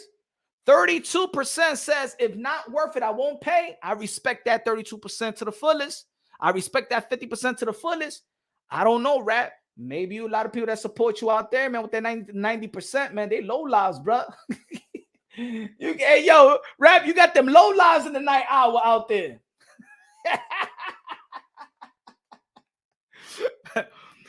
Gutter in the building. Gutter. Say off topic, but punch. My son just won 90 pounds bantam division nationals in New Mexico this week. Only 11 years. Come on now, that's on topic, my brother. AZ El Moreno, proud pops, man. Proud. Hey yo, applaud, man. Hey yo, say congratulations to my brother Gutter and his son doing their thing. Future champion, future world champion. Hey yo, Gutter. If you know a bunch of people that's trying to steal from your son, how you feel about that, Gutter? Gutter, look at you investing in your son, being proud of your son. You know that you're investing a lot when it comes to the sport of boxing, right? Being out there for your son. And then here comes a bunch of people saying that, you know what? I'm not going to pay for the pay-per-view. I'm going to steal his fights. While your son out there, hey, yo, Gutter, when your son is in the ring risking his life, you got a bunch of people, you got some people in the chat that's willing to steal from your son. Tell them, hey, yo, Gutter, tell the people in the chat how you feel about that, Gutter. Tell the people in the chat how you feel about that, Gutter. Your son out there, look, 11 years old. My brother Gutter out there, his son already putting in work, probably for free because he in the amateurs. Working his ass off, going to work his ass off at 12 years old, 13, 14, 15, junior nationals and stuff like that. Putting in the work. So by the time he gets to the professional level, and even in the professional level, the first fight, you're going to get $1,000, $1,200, $1,300, $1,500. And you're moving up. And then you get to the $3,000 fights and the $5,000 fights, still struggling to be a fighter. And then you get your opportunity and you got fans over here that's going to rob the fight.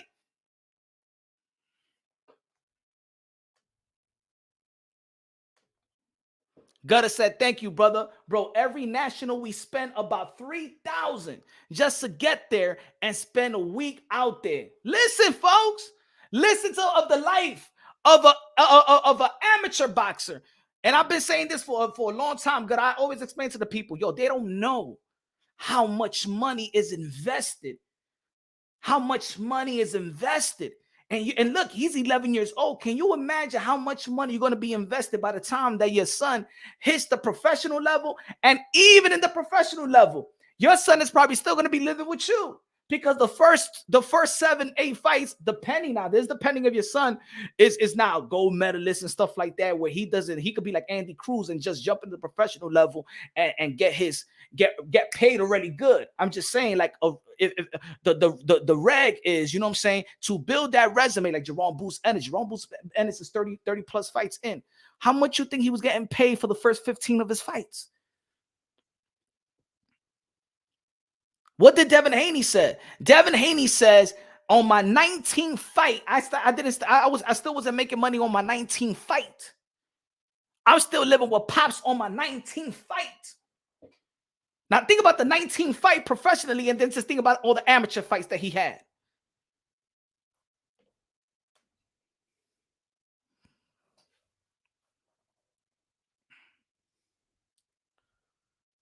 Most these people ain't telling the truth, or they call, nah, they telling the truth, Rap Star. See, Rap Star, they telling the truth. You think that everybody is a thief. No, they telling the truth.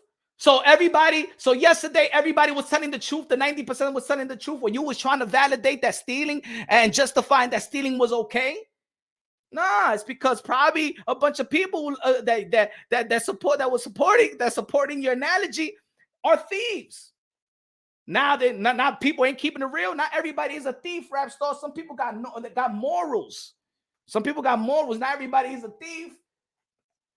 I'm doing this poll for you, my brother. You said 90%. Oh, now you're going to knock down the poll now? Now you're going to knock it down? Because 90% ain't saying they willing to steal? Come on. I'm doing this poll. I told you this, brother. I told you this.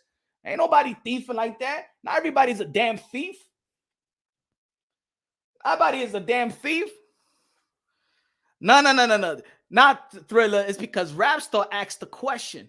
Rapstar says, people are happy to pay for a fight. He said, I bet 90% is going to say that they're not happy to pay for the fight. So I did the poll. So actually, no, it's not 90%. Now he's saying because I called them a thief. No, you are a thief. That's what it is. If you steal, you are a thief. It's simple. Now, if you happen to be a thief, that's on you. If you're the person that be like, you know what? I got fire stick and I don't give a fuck. I steal from these fighters. I don't give a damn about the pay-per-view and how much they make in the back end of stuff like that. Entertain me. I'm going to thief you. I'm going to steal from your livelihood. And if you're happy about that, then that's on you. But a thief is a thief. And all I know is nobody would like anybody to rob them. I don't like thief around me. I don't like thieves. I don't like robbers. I don't like them. I feel like they're low lives, bro. I don't care. If you don't like a product, if you don't feel like it's worth it, mind your business and do something else. Now, if you want a fight party, you and Dave and Buster's and stuff like that, you go to a family's crib and they be like, yo, I already paid for the fight and stuff like that. If y'all pinching in, cool. If y'all go to walk into a restaurant, the restaurant have the fight for everybody to see and stuff like that because it's a restaurant and they know they're going to come here and spend money anyway on some drinks and on some food. It's different.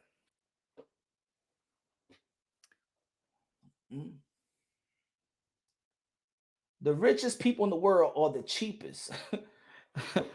the cheapest, they look like they poor and live rich.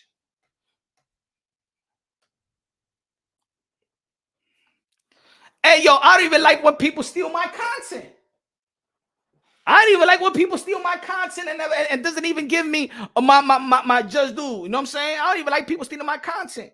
I don't like going and emailing somebody for an interview and then I get the interview and you know what I'm saying? And then these people just take my work. I don't like that. It's been done, but I don't like that. Sequeso said, I mean, we all stole something, right?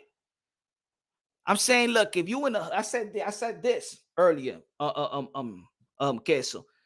If you raised in the hood and you struggling, you want some food and stuff like that, and you don't got money, some people steal to survive. You know what I'm saying? Some people do steal to survive. Am I justifying the stealing? No. Am I justifying the wrongdoing? No. But do I understand the circumstances in which they in, that they had to do it? That generally they're not a real thief, they're not a robber like that, but they need to go into the store and steal and then steal the breast, the breast milk. You know what I'm saying? Yeah, baby milk or whatever, or food, just so they could feed their kids. Because at the moment they just down and out. You know what I'm saying? but it hurts their soul that they have to live that life. I'm talking about people that's actually voluntarily got the money and steal.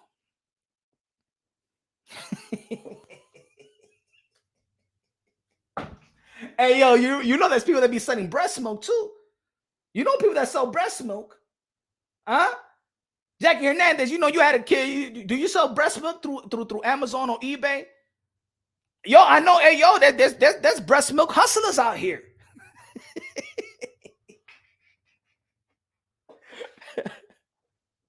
There's breast milk hustlers out here, man. He said no. She said no, sir.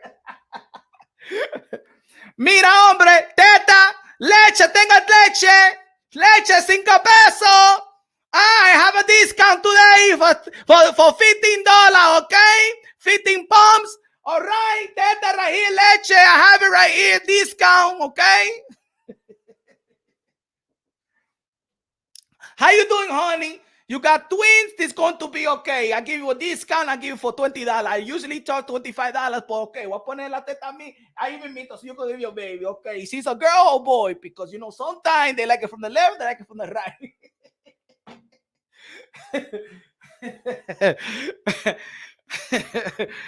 Oh, shit. Yeah, they be slinging breast milk out here. If I'm talking about people, I'm, I'm thinking about, hey, mira este tigre, mira este tigre. Hey, yo, mira este tigre otra vez aquí. Este tigre está bien. Oh, you back, Hood Legend? Oh, look at Hood Legend. He's back, ladies and gentlemen. Mira este tigre. Hood Legend is back. Tank over everybody. Hey, yo, this guy need a breast milk. You need breast milk right now. What you gonna say now today, Hood Legend? Tell me, Hood Legend, what you gonna say today? That you never want to smash the link. This guy, he said, if you're gonna see me, you better show up in the Tank Davis fight. Show me your face, a ver, para que yo te dé un par de galletas a ti. A legend is back. Ahí habla de Gervonta Tank Davis. What type of color purse that he's gonna come out with in his next fight? Tell me what color purse he's gonna have for the next press conference. It's gonna be lime green, hot pink. Dime. Dime, Hood Legend. Hood Legend, let us know what type of purses and what type of nail polish he's gonna come out with.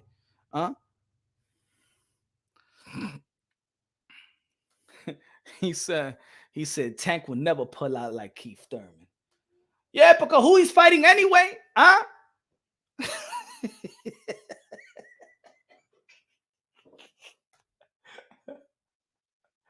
Hey, yo, man, stop promoting other channels over here, yo. I'm not even going to block you, but if you're going to promote other channels out here, no, promote yourself. We're cool with yourself. Don't promote nobody else. Stop soliciting in my channel, all right? Stop promoting other channels out here. Just talk to you. Hey, yo, I'm already giving you shine, but don't promote other channels out here, bro. You don't go over there and say, yo, Punch Run Boxing. Go over there and say, yo, Punch Run Boxing. Queso said, yo, I'm real. I'm good. Yo, I am, bro. I was waiting for this, Queso, man. I was waiting for this fight. I was waiting to see Keith Thurman back in the ring, man. Yo, what you think? You think he should retire? Yo, because, yo, let's be real. Keith Thurman been irrelevant for a long time, man. And I think this right here, this might be the final blow, man. This right here, like if people ain't had no confidence in Keith Thurman, that was the frustration with Keith Thurman in this fight. I just think that this right here was maybe the final blow. This right here, like say, like that the fans really that sit there. If there was already, they had it with Keith Thurman. They've been frustrated for so long with Keith Thurman. Unfortunately, with this injury, that's it. People just ain't going to give it the benefit of the doubt. He's been out too much. He shouldn't have been out. He shouldn't have been waiting for a year.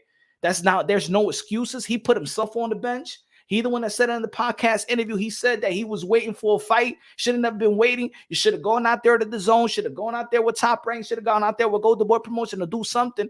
If you want to stay on the hip of Al Heyman, that's on you. That's on you. People ain't going to give you the benefit of the doubt. And I'm sorry about that. It's unfortunate about his injuries, but that's not the only reason why Keith Thurman is not back in the ring. He was picking and choosing, like he said. He was picking and choosing. He could have fought a pandemic, and he said no. He said no. You know what I'm saying? I'm just looking for the right fight. I'm just looking, man, just get back in the ring, bro. If you a brand, just get back in the ring. Knock somebody out. Create that buzz. Knock somebody out. Create that buzz. Just don't sit out there and do nothing. Nah, that's it, man. We living in the world of relevancy. Everything is fast. Everybody got social media. Everybody want their news like this. Huh? Tú no how you say it? Perrodicio. ¿Cómo tú lo dices? Perrodicio. No. How you say it? I forgot. He hopped back of the call with Al, and Hal was just shaking his head like, no, man. I know, man. Hey, yo, he haven't even said nothing. There hasn't been no public relations, nothing.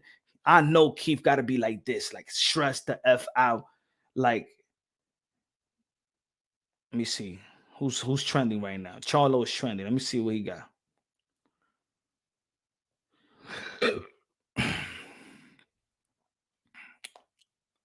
I do feel sorry for Erickson Lubin as well, man.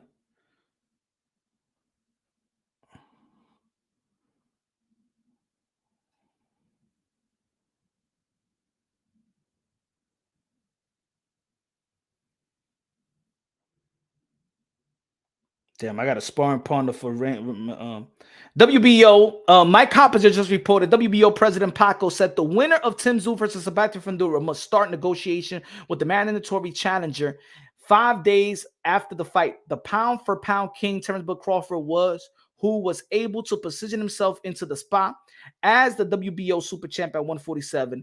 If Tim Tszyu wins as expected, big-time fight with Crawford could be on deck this summer. Wow. Bud is now the mandatory challenger in the WBO. So the winner, see why he said it now though? Hey yo, why he said it now though? Now that Bud Crawford, now that Keith Thurman, oh come on, man. Keith Thurman now must been like, damn, yo. The WBO president, Paco, said the winner of Tim Tszyu versus Sebastian Fundora must start negotiations with the mandatory challengers 5 days after the fight. That's what I'm talking about, That's what I'm talking about, WBO. Put your foot down. Put your foot down. Yeah, the fighter could go on vacation, but the business handlers, they better go to the negotiation room. I like that. I like that.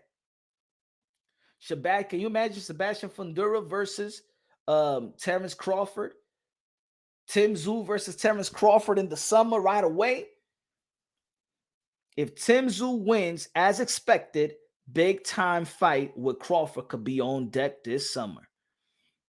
And Bud Crawford gonna beat the crap out of Tim Tszyu. I'm gonna say it right now. I don't give a damn who turns out. Thurman out. No Limit Boxing says Thurman out. Damn, man. Man. Damn Thurman. Thurman. Hey, yo, everybody gonna forget about Thurman. That's it. Thurman is out.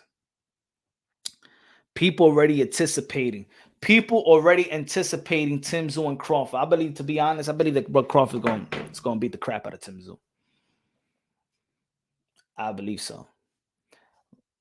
Punch, can you tell the hood brokey we don't care about 10? Hey, yo, to be honest, man, Terrence Bud Crawford is going to beat up Tim Tszyu like he beat up Jeff Horn. I'm saying it right here, right now, and what? I'm saying it right here, right now, and what? Bud Crawford is going to beat Tim Tszyu like he beat Jeff Horn.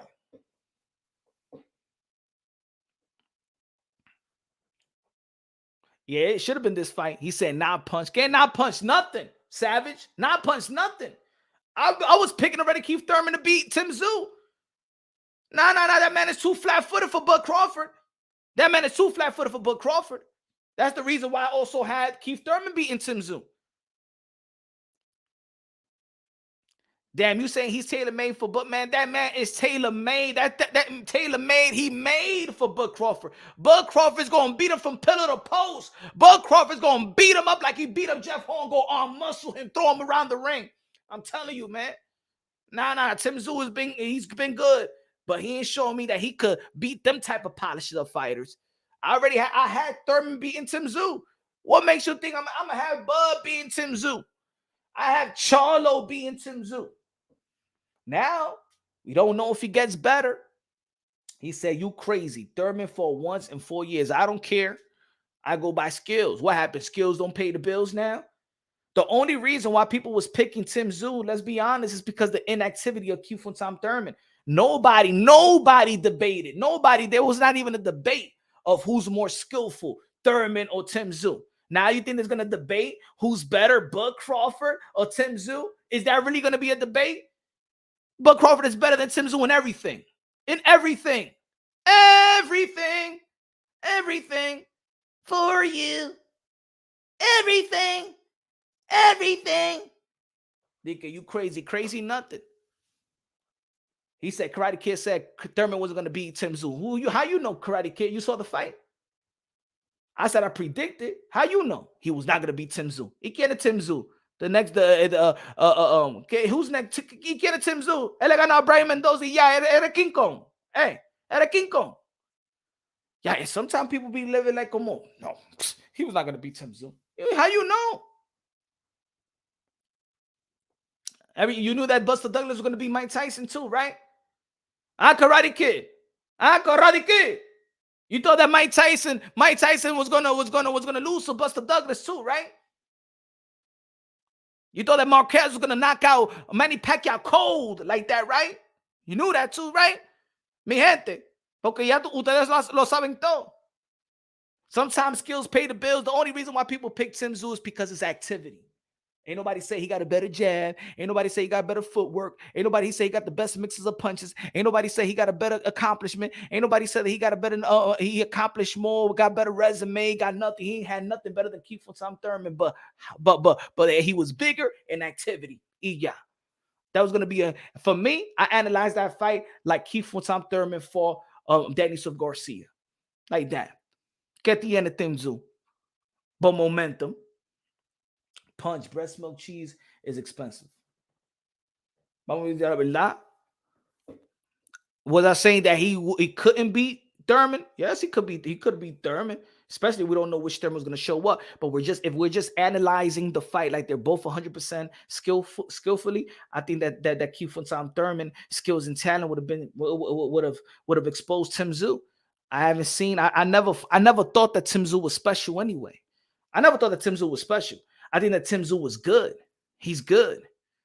He's a good fighter. He's an active fighter. Looks like he's getting better. I like his confidence. He's good. But he ain't special. You know what I'm saying? Those are different type of fighters. Special is different. I give you the special. Tim Tszyu is Mexican now, Punch. Now, I want to see now. Super Bud beats Canelo in most people's eyes too. Man, Canelo Alvarez will put Bud Crawford in the hospital. Terrell, Canelo Alvarez will make Bud Crawford eat from a straw. Go to 168. Canelo Alvarez will smack him up like a piñata without being blindfolded. He's going to see the piñata go and smack him around. Canelo Alvarez will beat Bud Crawford at 168 like Ike Turner was beating Tina Turner throughout the whole career, throughout the whole marriage. Agree that Thurman is more skillful, but champ ages, inactivity, and injuries got to be a factor. Now with the injuries as well, because Keith Thurman said that he wasn't injured throughout his time off after the Mario Barrio fight, so it was just inactivity. But now he got the bicep injury. Yeah, man. Inactivity, injury. Now is really inactivity and injury now. Now it's like, I'm a hardcore boxing Keith Thurman fan. I think that I don't expect anything from Keith Thurman anymore. I gotta be honest. I don't. I'm always gonna support Keith Thurman if he's gonna fight his next fight. Hey, I'm probably gonna go to the fight, but I don't expect anything from him anymore. I think I think his career is like Derrick Rose, man. His career is like Steve Francis, Derrick Rose, Who else career? Who else career that should have took off? But it didn't take off. No, it took off because he became a unified champion. Left elbow injury doing Swift, right lead to bicep injury in the camp, and also the hand injury after the hand injury after the elbow surgery.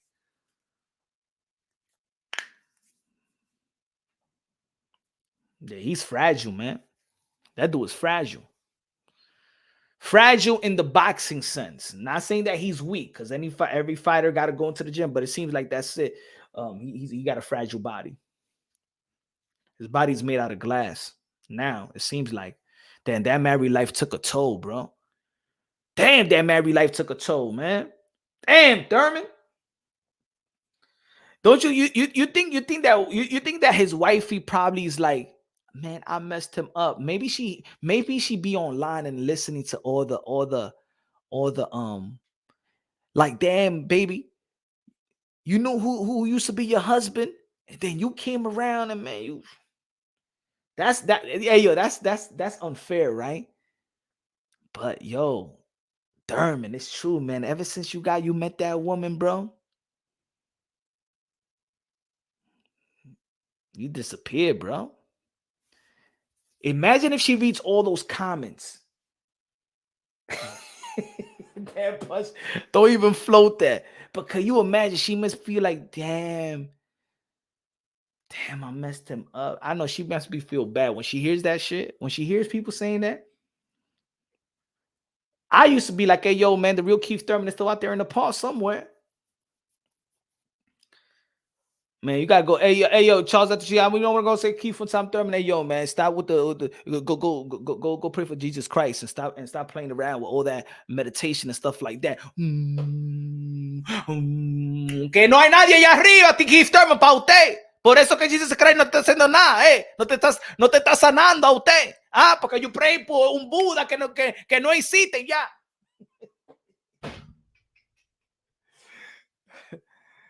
Oh man, he said, I think the car crash he was in did more damage than we know to him and Spence. Shit, I don't know, man. I mean, damn, even Earl Spence came back before a year with a car accident, bro. Even Spence came back, man. What's wrong with Keith? Nah, I ain't even because I don't want to go in on Keith, man. Keith been out the ring for 2 years for no damn reason. Keith, and you saw in all the interviews, Keith Thurman's giving his explanation. Oh, you know what I'm saying? I was in the bench. You wanted to be on the bench too.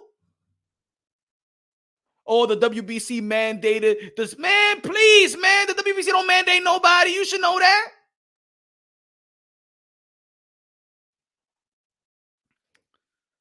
He said we on the spin. Damn, man. Spence and Thurman went out together, bro. But damn, even Spence had a car accident that was going like this, bling, bling, bling, bling, bling, man. And still came back to fight Danny Swift Garcia. Come on, Keith. Come on, Keith. Keith Thurman needs his ponytail. Yeah, man. Grow your hair right back, man. Nah, he changed, bro. Nah, he did change, man. He did change. Keith Thurman did change. You better not duck me, son. You better not duck me, son. Damn, I missed that Thurman. Damn, I missed that Thurman, man. I missed that Thurman, bro. That Thurman I want back. You better not duck me, son. You better not duck me, son. I put that Thurman up against anybody, bro.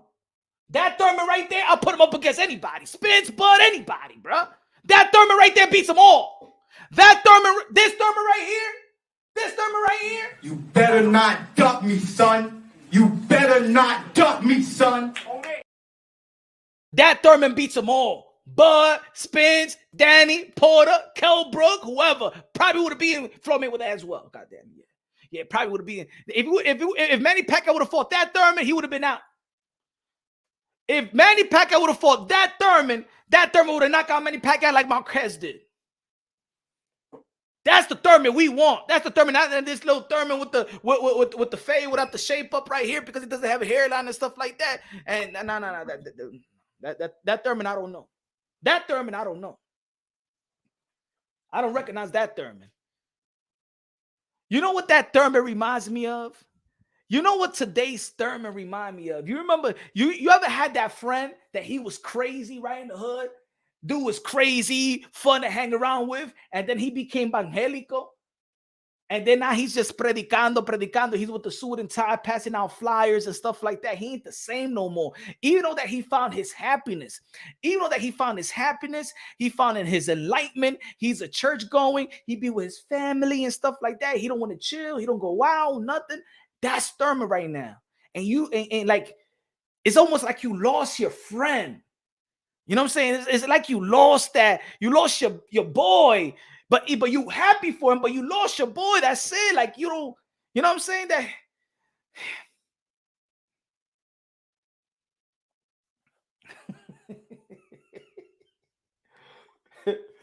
hey yo, are you happy to pay or happy to steal? Pay-per-view fights. The voters said 47% I'm happy to pay and support fighters. 19% says I'm happy to steal from fighters. 27% says if not worth, I won't pay nor steal. 6% says no, but I will still pay to support. Rap Star Boxing Knowledge. My voters on Punch Drunk Boxing. Shout out to my channel. Shout out to real boxing fans. The ones that take the cake. The voters answered. The voters won.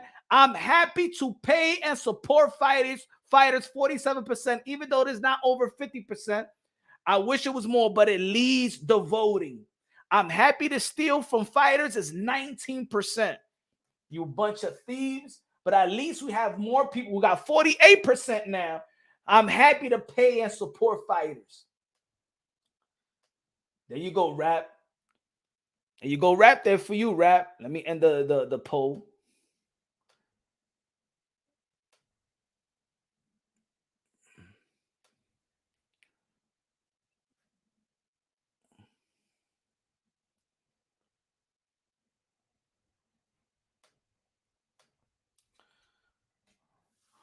Pound for pound, no one fight.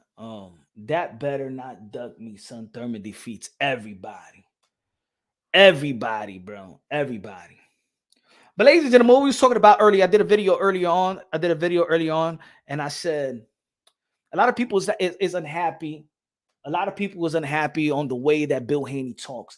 People want Bill Haney to shut up. Bill Haney, come on, man, shut up. Bill Haney's trying to live vicariously through his dad, through his son. I'm tired of hearing that bullshit.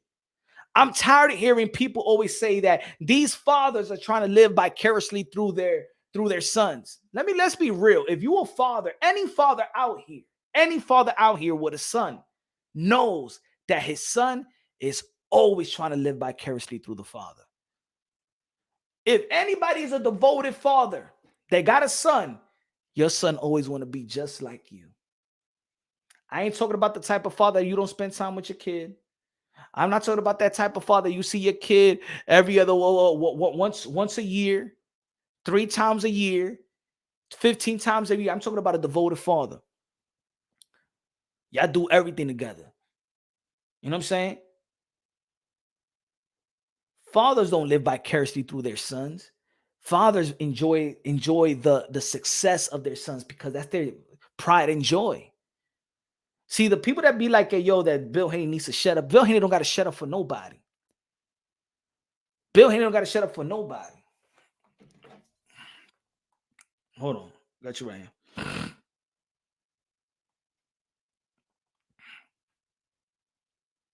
Hold on.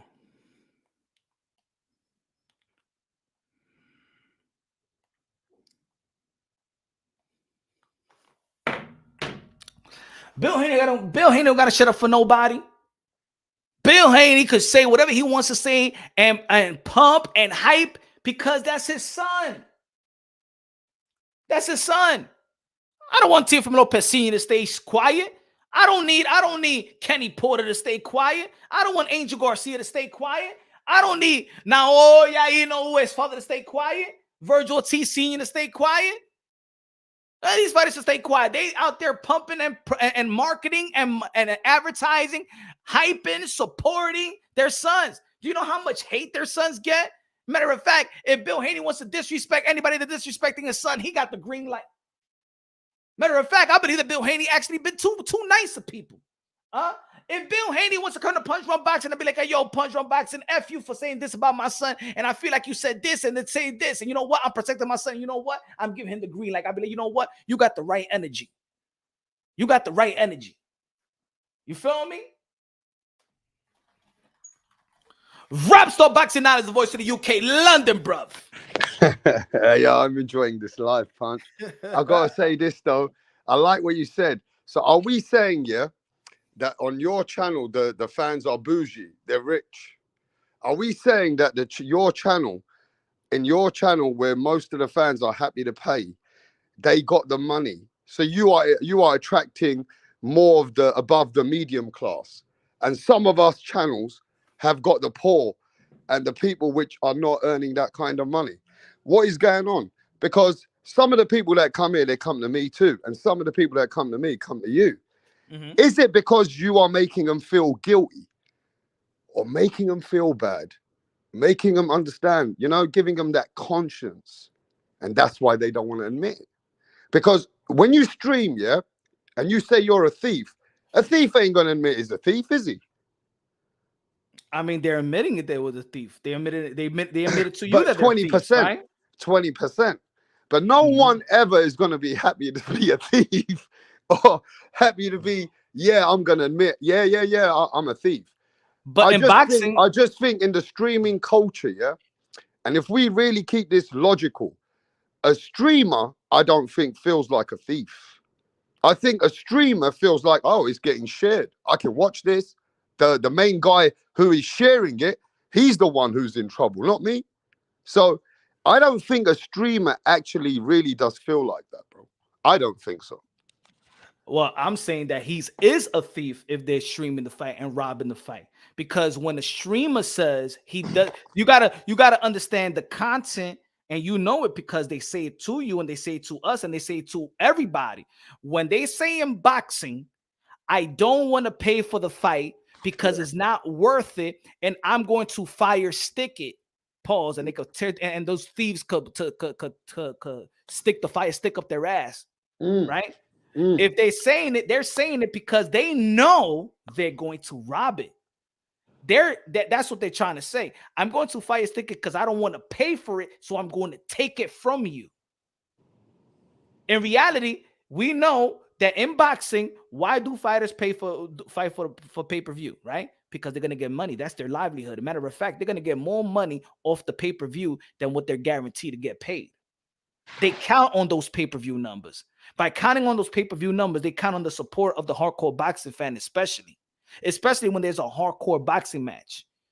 Now, I'm not talking about the matchup like Ryan Garcia and Gervonta Tan Davis, where there's more casual, there's more social media influence type of event, you know, including with hardcore boxing fans. But we depend on the hardcore boxing fans to pay for Bud and Spence. We depend on the boxing fans to understand boxing and pay for it and support it. If you want to steal it, fire stick it, stream it because somebody want to share with you, that you are a thief. Now I understand. I understand. And my poll said that most people on Punch Drunk Boxing, and it's not because they're bougie, Rapstar, it's because they have morals and they have principles. No, but that's because of. I also will agree that you need morals. We have to have morals, right? But who has morals in any kind of business? Like I explained yesterday, if I got an expensive car and I'm going to go to BMW to get that part, and I can get that from a fucking China, and I can order that part from Amazon Prime, and it'll be at my house in a week, I can get it from China. 90% of the goods that come in from China, bro, even in the United States and in fucking England, all over the world. Do you know little children make that kind of shit? You know, China is a different kind of a country. They make kids work. Nobody thinks about morals. Big corporations don't think about morals. I don't think anybody thinks about morals when it comes to business. I understand your point of view though, but it's coming out of the fighter. But that's still a business, right? It is coming out of the fighter's money. So the streamer should feel bad morally that they're taking off of the fighter's money. But I don't think people feel like that as a streamer, because when a streamer sees thousands of people are watching and they're sharing it, there's this new culture on this internet that internet people don't have those morals, bruv. Because the internet has a catch-22 and there's a flaw within the streaming. Nobody's getting in trouble. Nobody gets a letter to their house. If you stream a fight, ain't nobody saying, hey, you doing wrong. You doing something wrong. So there is no precaution. There is no fine. There's no problem. So the streamer doesn't feel like that, bruv. And I think most things don't have morals, but we overlook it. Like, if we fucking kill a fucking cow in front of you and you eat a nice juicy hamburger, you're going to think about it. You're going to say, wait, that's not morally right. But after a while, you know that you need to eat and you're just going to eat a juicy hamburger. You're not going to give a fuck about the cow getting killed. I just don't think the morals, that the way that you're explaining, I get it. But I don't think people really feel about it that way. Okay. As a streamer. I mean, yeah, if you get caught thieving somebody's food, yeah, you'll feel worse. You'll feel worse. I just took this food from this man's house and now they're not going to eat. But now that might make you feel worse because you're physically taking something. But when you're watching something and you're pressing a button, you're just pressing a button, bro. And I don't think that you're going to feel like I'm a thief, bro. I can get in trouble. You can't get in trouble. The issue is that you gave a lot of examples and then went back to the streaming stuff. Yeah. And say that people don't have morals because certain things come from China and people and Chinese and kids build it and nobody has the morals for it. But then you went back to the streaming stuff. In the end of the day, wrong is wrong, right is right, right? And yeah. If is it wrong to kill an animal? Is it wrong to kill an animal? I don't think so. You don't think it's wrong to kill an animal? To kill an animal to eat? Yeah, because I also think that animal has a soul. The animal, if you look at it logically, that animal's going through pain and is dying in an unnatural way, and the animal is losing its family, his kids, whatever it is. The animal is morally that's not morally right, bro. Unmorally, if you're just killing an animal to so it's hunt, okay for you just killing to eat and sacrifice to eat. Yeah, so it's okay for you to eat.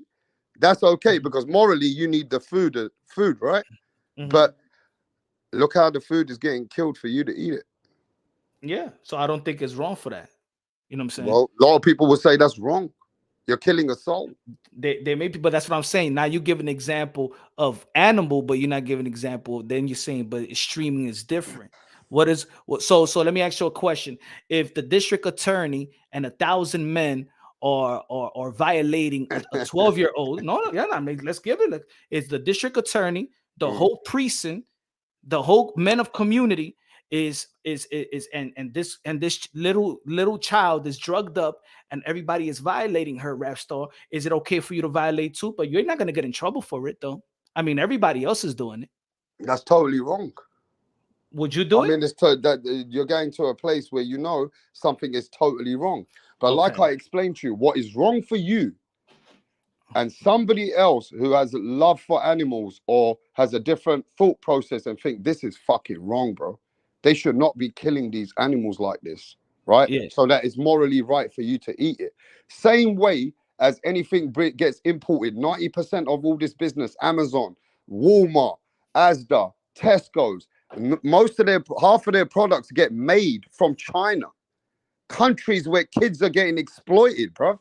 You're talking about most of the stuff that we get for a cheaper price is made in a way that is morally maybe wrong. But guess what? Nobody Apple cares about that, bro. As long as it comforts your situation. Apple don't like it, and BMW don't like about the aftermarket because BMW will want you to get their parts. So it's still not justifying it. The aftermarket is not good for BMW. The aftermarket is not good. You get a charger that is not from Apple, but you could get it in one of the electronic stores. They don't like it. They feel like you're is a thief. You're thieving, but it's Amazon workers is going to go to China. Right. I'm saying, well, we're saying thief is a thief, and when you're robbing, you are robbing. There is no justification of robbing. It's not okay because everybody else is doing it. They're not catching everybody. So guess what? Let me do it.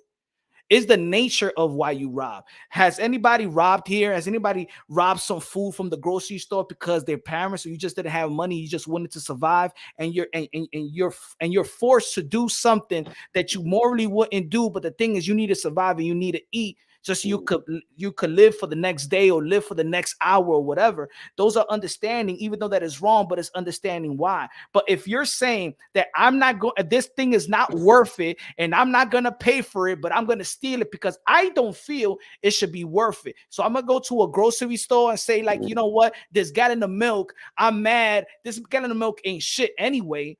And he got the price for this gallon of milk, like, man, high. I don't like the milk. He got the price high, but I'm going to go to the grocery store and steal his gallon of milk just because I wanted to steal it. But I got all the money I got money in my pocket. So what's the nature? No. You rob from a fighter. This is their livelihood. If you don't respect the worth of a fighter, you don't respect the worth of their job, cool. Don't pay for it. Leave them alone. Have your Saturday and spend some time with your friends and kids and family, significant other. Go out there, spend some time with your mama, your daddy, but don't steal from this fighter that is trying to feed his family. Now, I agree with that. But I also agree that most things that people do are morally not right with what they're buying or what they're even getting from this company or that company. But sometimes if it's not morally right, it does not matter when it comes to what they need for a better price, a shortcut, cheaper. You know, those things happen in business at all times. Now, I agree with this, but what do you say to the fans? Which, you know, I don't think is right. You shouldn't just watch it if you don't want to pay. I think that's how it should be. Okay? You shouldn't stream it if you don't want to pay, if you have those morals that you don't want to take from another fighter or business or somebody else's pockets. I just don't think people are like that. If they were like that, they would do the best they can to constantly support the best companies and not buy all this counterfeit, not get all this stock from China, Philippines, Indonesia, all these countries, third world countries that children are getting exploited to make all the stuff. No major American, British, or major brands and companies don't seem to give a fuck about morals when it comes to business. Now, what do you say to the fans? Let me ask you this though. What do you say to those guys that only earn 30,000 a year? Okay. They support boxing. They got a baby mama to feed. And they got another a woman they live with, and they got 5 kids. So some people don't even have that kind of money, right? So they need to. Some people can't go. I don't know. What's an expensive grocery store in America? Like one of the best ones. Is there like a levels? Like over here, we got Marks and Spencers, and then we got like Asda, which is like your Walmart, right? But Marks and Spencers is higher quality food. You pay for what you want, right? Yeah. So if you can't afford a boxing, let me ask you this: for the guys that pay for pay-per-view, the boxing fans, which are really boxing fans, they do pay, but they don't want to pay for certain fights because they don't think the value is there. I'm just asking you, like some fights, they think, Canelo's worth paying because Canelo's done enough. Canelo's a big name. Canelo has brought a lot to the table. Canelo and Jaime Munguia will be a major event. So they think there's a value. So they'll budget that money. And they'll say, I've got to take some money out to support. Correct? But they don't feel the same way about Keith Thurman. But it's like I always said, there's 2 different types of consumers. They're a consumer. But you understand that consumer, right? They don't feel Keith Thurman brings the value. Let me other fighters like Canelo bring the value. So they'll budget their money punch, right? To watch the best of the best in their eyes. There's 2 different type of consumers. Are those that's willing to buy the fight, and there's those that are a fan of the fighter. So for people that don't like, look, did I value Canelo Alvarez versus John Ryder? No, I didn't like the fight. But guess what? I'm also a Canelo Alvarez fan. So I'm going to pay for the pay-per-view because I'm a Canelo Alvarez fan. That doesn't necessarily, I'm here to pay and watch Canelo Alvarez perform. Those are different type of consumers. Manny Pacquiao fans. If you notice in the YTBC, there was a lot of Manny Pacquiao fans, a lot of Manny Pacquiao channel. You know what? He retired. They all leave. For them, for those Manny Pacquiao fan base, they don't feel like boxing is attractive enough for them to stay in the sport of boxing. They're not willing to pay for a Tszyu or a Fundura or even a Canelo Alvarez. They were just a fan of Manny Pacquiao. They're willing to support Manny Pacquiao because they're a fan of Manny Pacquiao. Just like you support if your favorite artist is Jay-Z and he's going to a concert. Yeah, you love me. Music is music, but you're only gonna pay for Jay-Z. You're not gonna pay for Taylor Swift. But that doesn't mean that she's not worth it to her fans. That doesn't mean that Jay-Z's not worth it because he doesn't sing country, but it's still music. And that's what the people got to understand. You can't say, oh, Keith Thurman and Tszyu is not worth pay-per-view. No, what about Tszyu's fans and Keith Thurman fans? They're happy to pay for Keith Thurman and they're happy to pay for Tszyu. If you don't want to pay because you feel like it's not worth it, because Tszyu and you're not a fan of Tszyu or Keith Thurman, then go and wait for another fight. That's it. But don't say that you don't like it, it's not worth it, and then rob it. No, mind your own business. That's what I'm saying. So there is no justification for robbing a fighter. Look. As a business, and if you speak to somebody who is representing boxing as a production, and somebody who is representing fighters, and somebody who has a cause within the sport of boxing and not a fan, okay? I understand that conversation to every detail. Because that's our business, right, Punch? Okay? Now you're taking away from our business, correct? Right? But so do you understand that? Wait, let me get that. Can I get it off? I mean, but because you asked me the question, so do you understand what I'm saying? If you don't have the money to pay for it, then you know what? You can't afford to watch boxing. I get that, right? It's like if it's your business, I understand your conversation totally. But as these fans, and I'm looking at the overall spread of people, they don't have this kind of morals. I don't think these streamers that you're saying that you should not use streaming and you should not stream anything because you're a robber, you're a thief. I think there's millions of times worse things going on everyday life, right? That anybody has that moral that they think they're thieving from a boxing guy, a man who's fighting in the ring, giving you blood, sweat, and tears.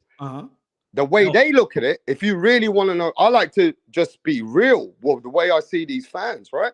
Yeah. The ones who are streaming, they look at it this way. Nah, fuck that, bro. We're not paying for this fight.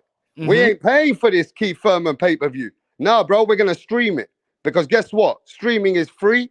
You might need to pay for VPN, but streaming, there's nothing wrong with it.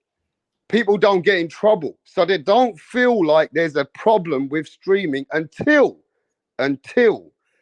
one day a proper production tries to get these laws changed where they can, if let's say you get 10,000 streamers, yeah? And on that event, they send everybody a letter at home. And in that letter, they say, you know what? You're going to be fine now. We knew you were streaming. We have the proof. We have the evidence. And you will have to pay a 500, whatever, let's just say a fine, or you got to go to court. From that day onwards, those streamers, they will be now feeling like they're fucking thieving.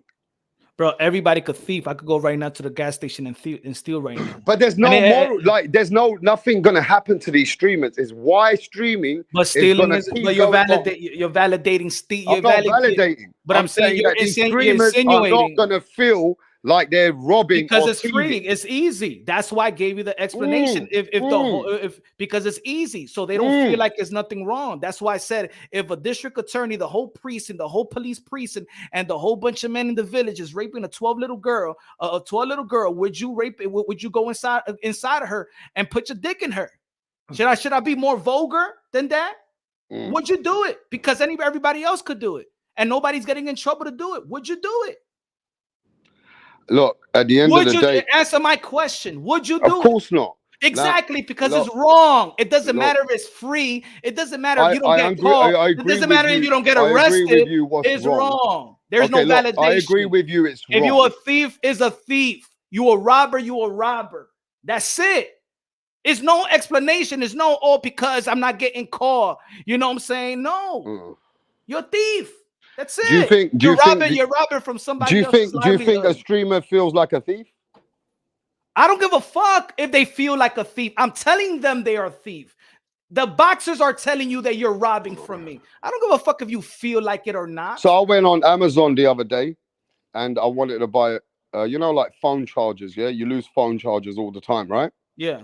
If you get an Apple phone charger, it's about £18, right? If you get another charger on Amazon, and it's from China, it's about £2. Okay, so I got 4 of them, right? But you're allowed to buy those products. Am I thieving from Apple? Ask Apple. But am I thieving from Apple that I'm allowed to get this much cheaper, and I can go there and get it so cheap? Yes. Why should I pay Apple?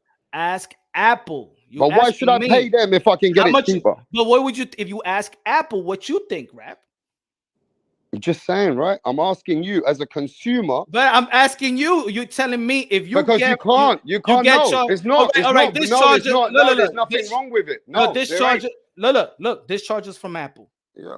This charger's from Apple. This charger's from Apple. If I lose this charger from Apple, you know why I'm gonna get my next charger? From Apple. You know why? Because this I always depend that this is the good charge. It charges my phone as fast as I want. I don't want an aftermarket. Give me the Apple charger. I don't want to go through this fake ass chargers and shit like that sometimes messes up phones too, right? I want this. If you ask Apple and go to Apple and then give them a fake charger and say, hey guys, are you happy that I got this charger from this aftermarket that is not Apple? What the thing for you think Apple is going to tell you? You know, Rap Star. I mean, look, you got to get it how you got to get it. You know what I'm saying? Hey, I recommend that everybody else doesn't get charged from everybody. Guess what? Hey, this is the Apple store. Hey, put the charger down. Guess what? Before you buy it, there's an aftermarket. You could go out there in Harlem. There's a good technology store, and you could get a aftermarket charger, one of the fake chargers, and get it. Don't come over here and spend all this. But that might make sense in that as a brand. That might make sense as a brand if you're working for the fucking brand. But why the fuck should I care when a multi-trillion-dollar company, Amazon, has got a platform just like streaming, have these major ways of streaming, right? And then you got VPN. This is what the streamers have told us. You got VPN that you pay a monthly to, and you can stream off all these big broadcasters, right? Now, I'm asking you a simple question.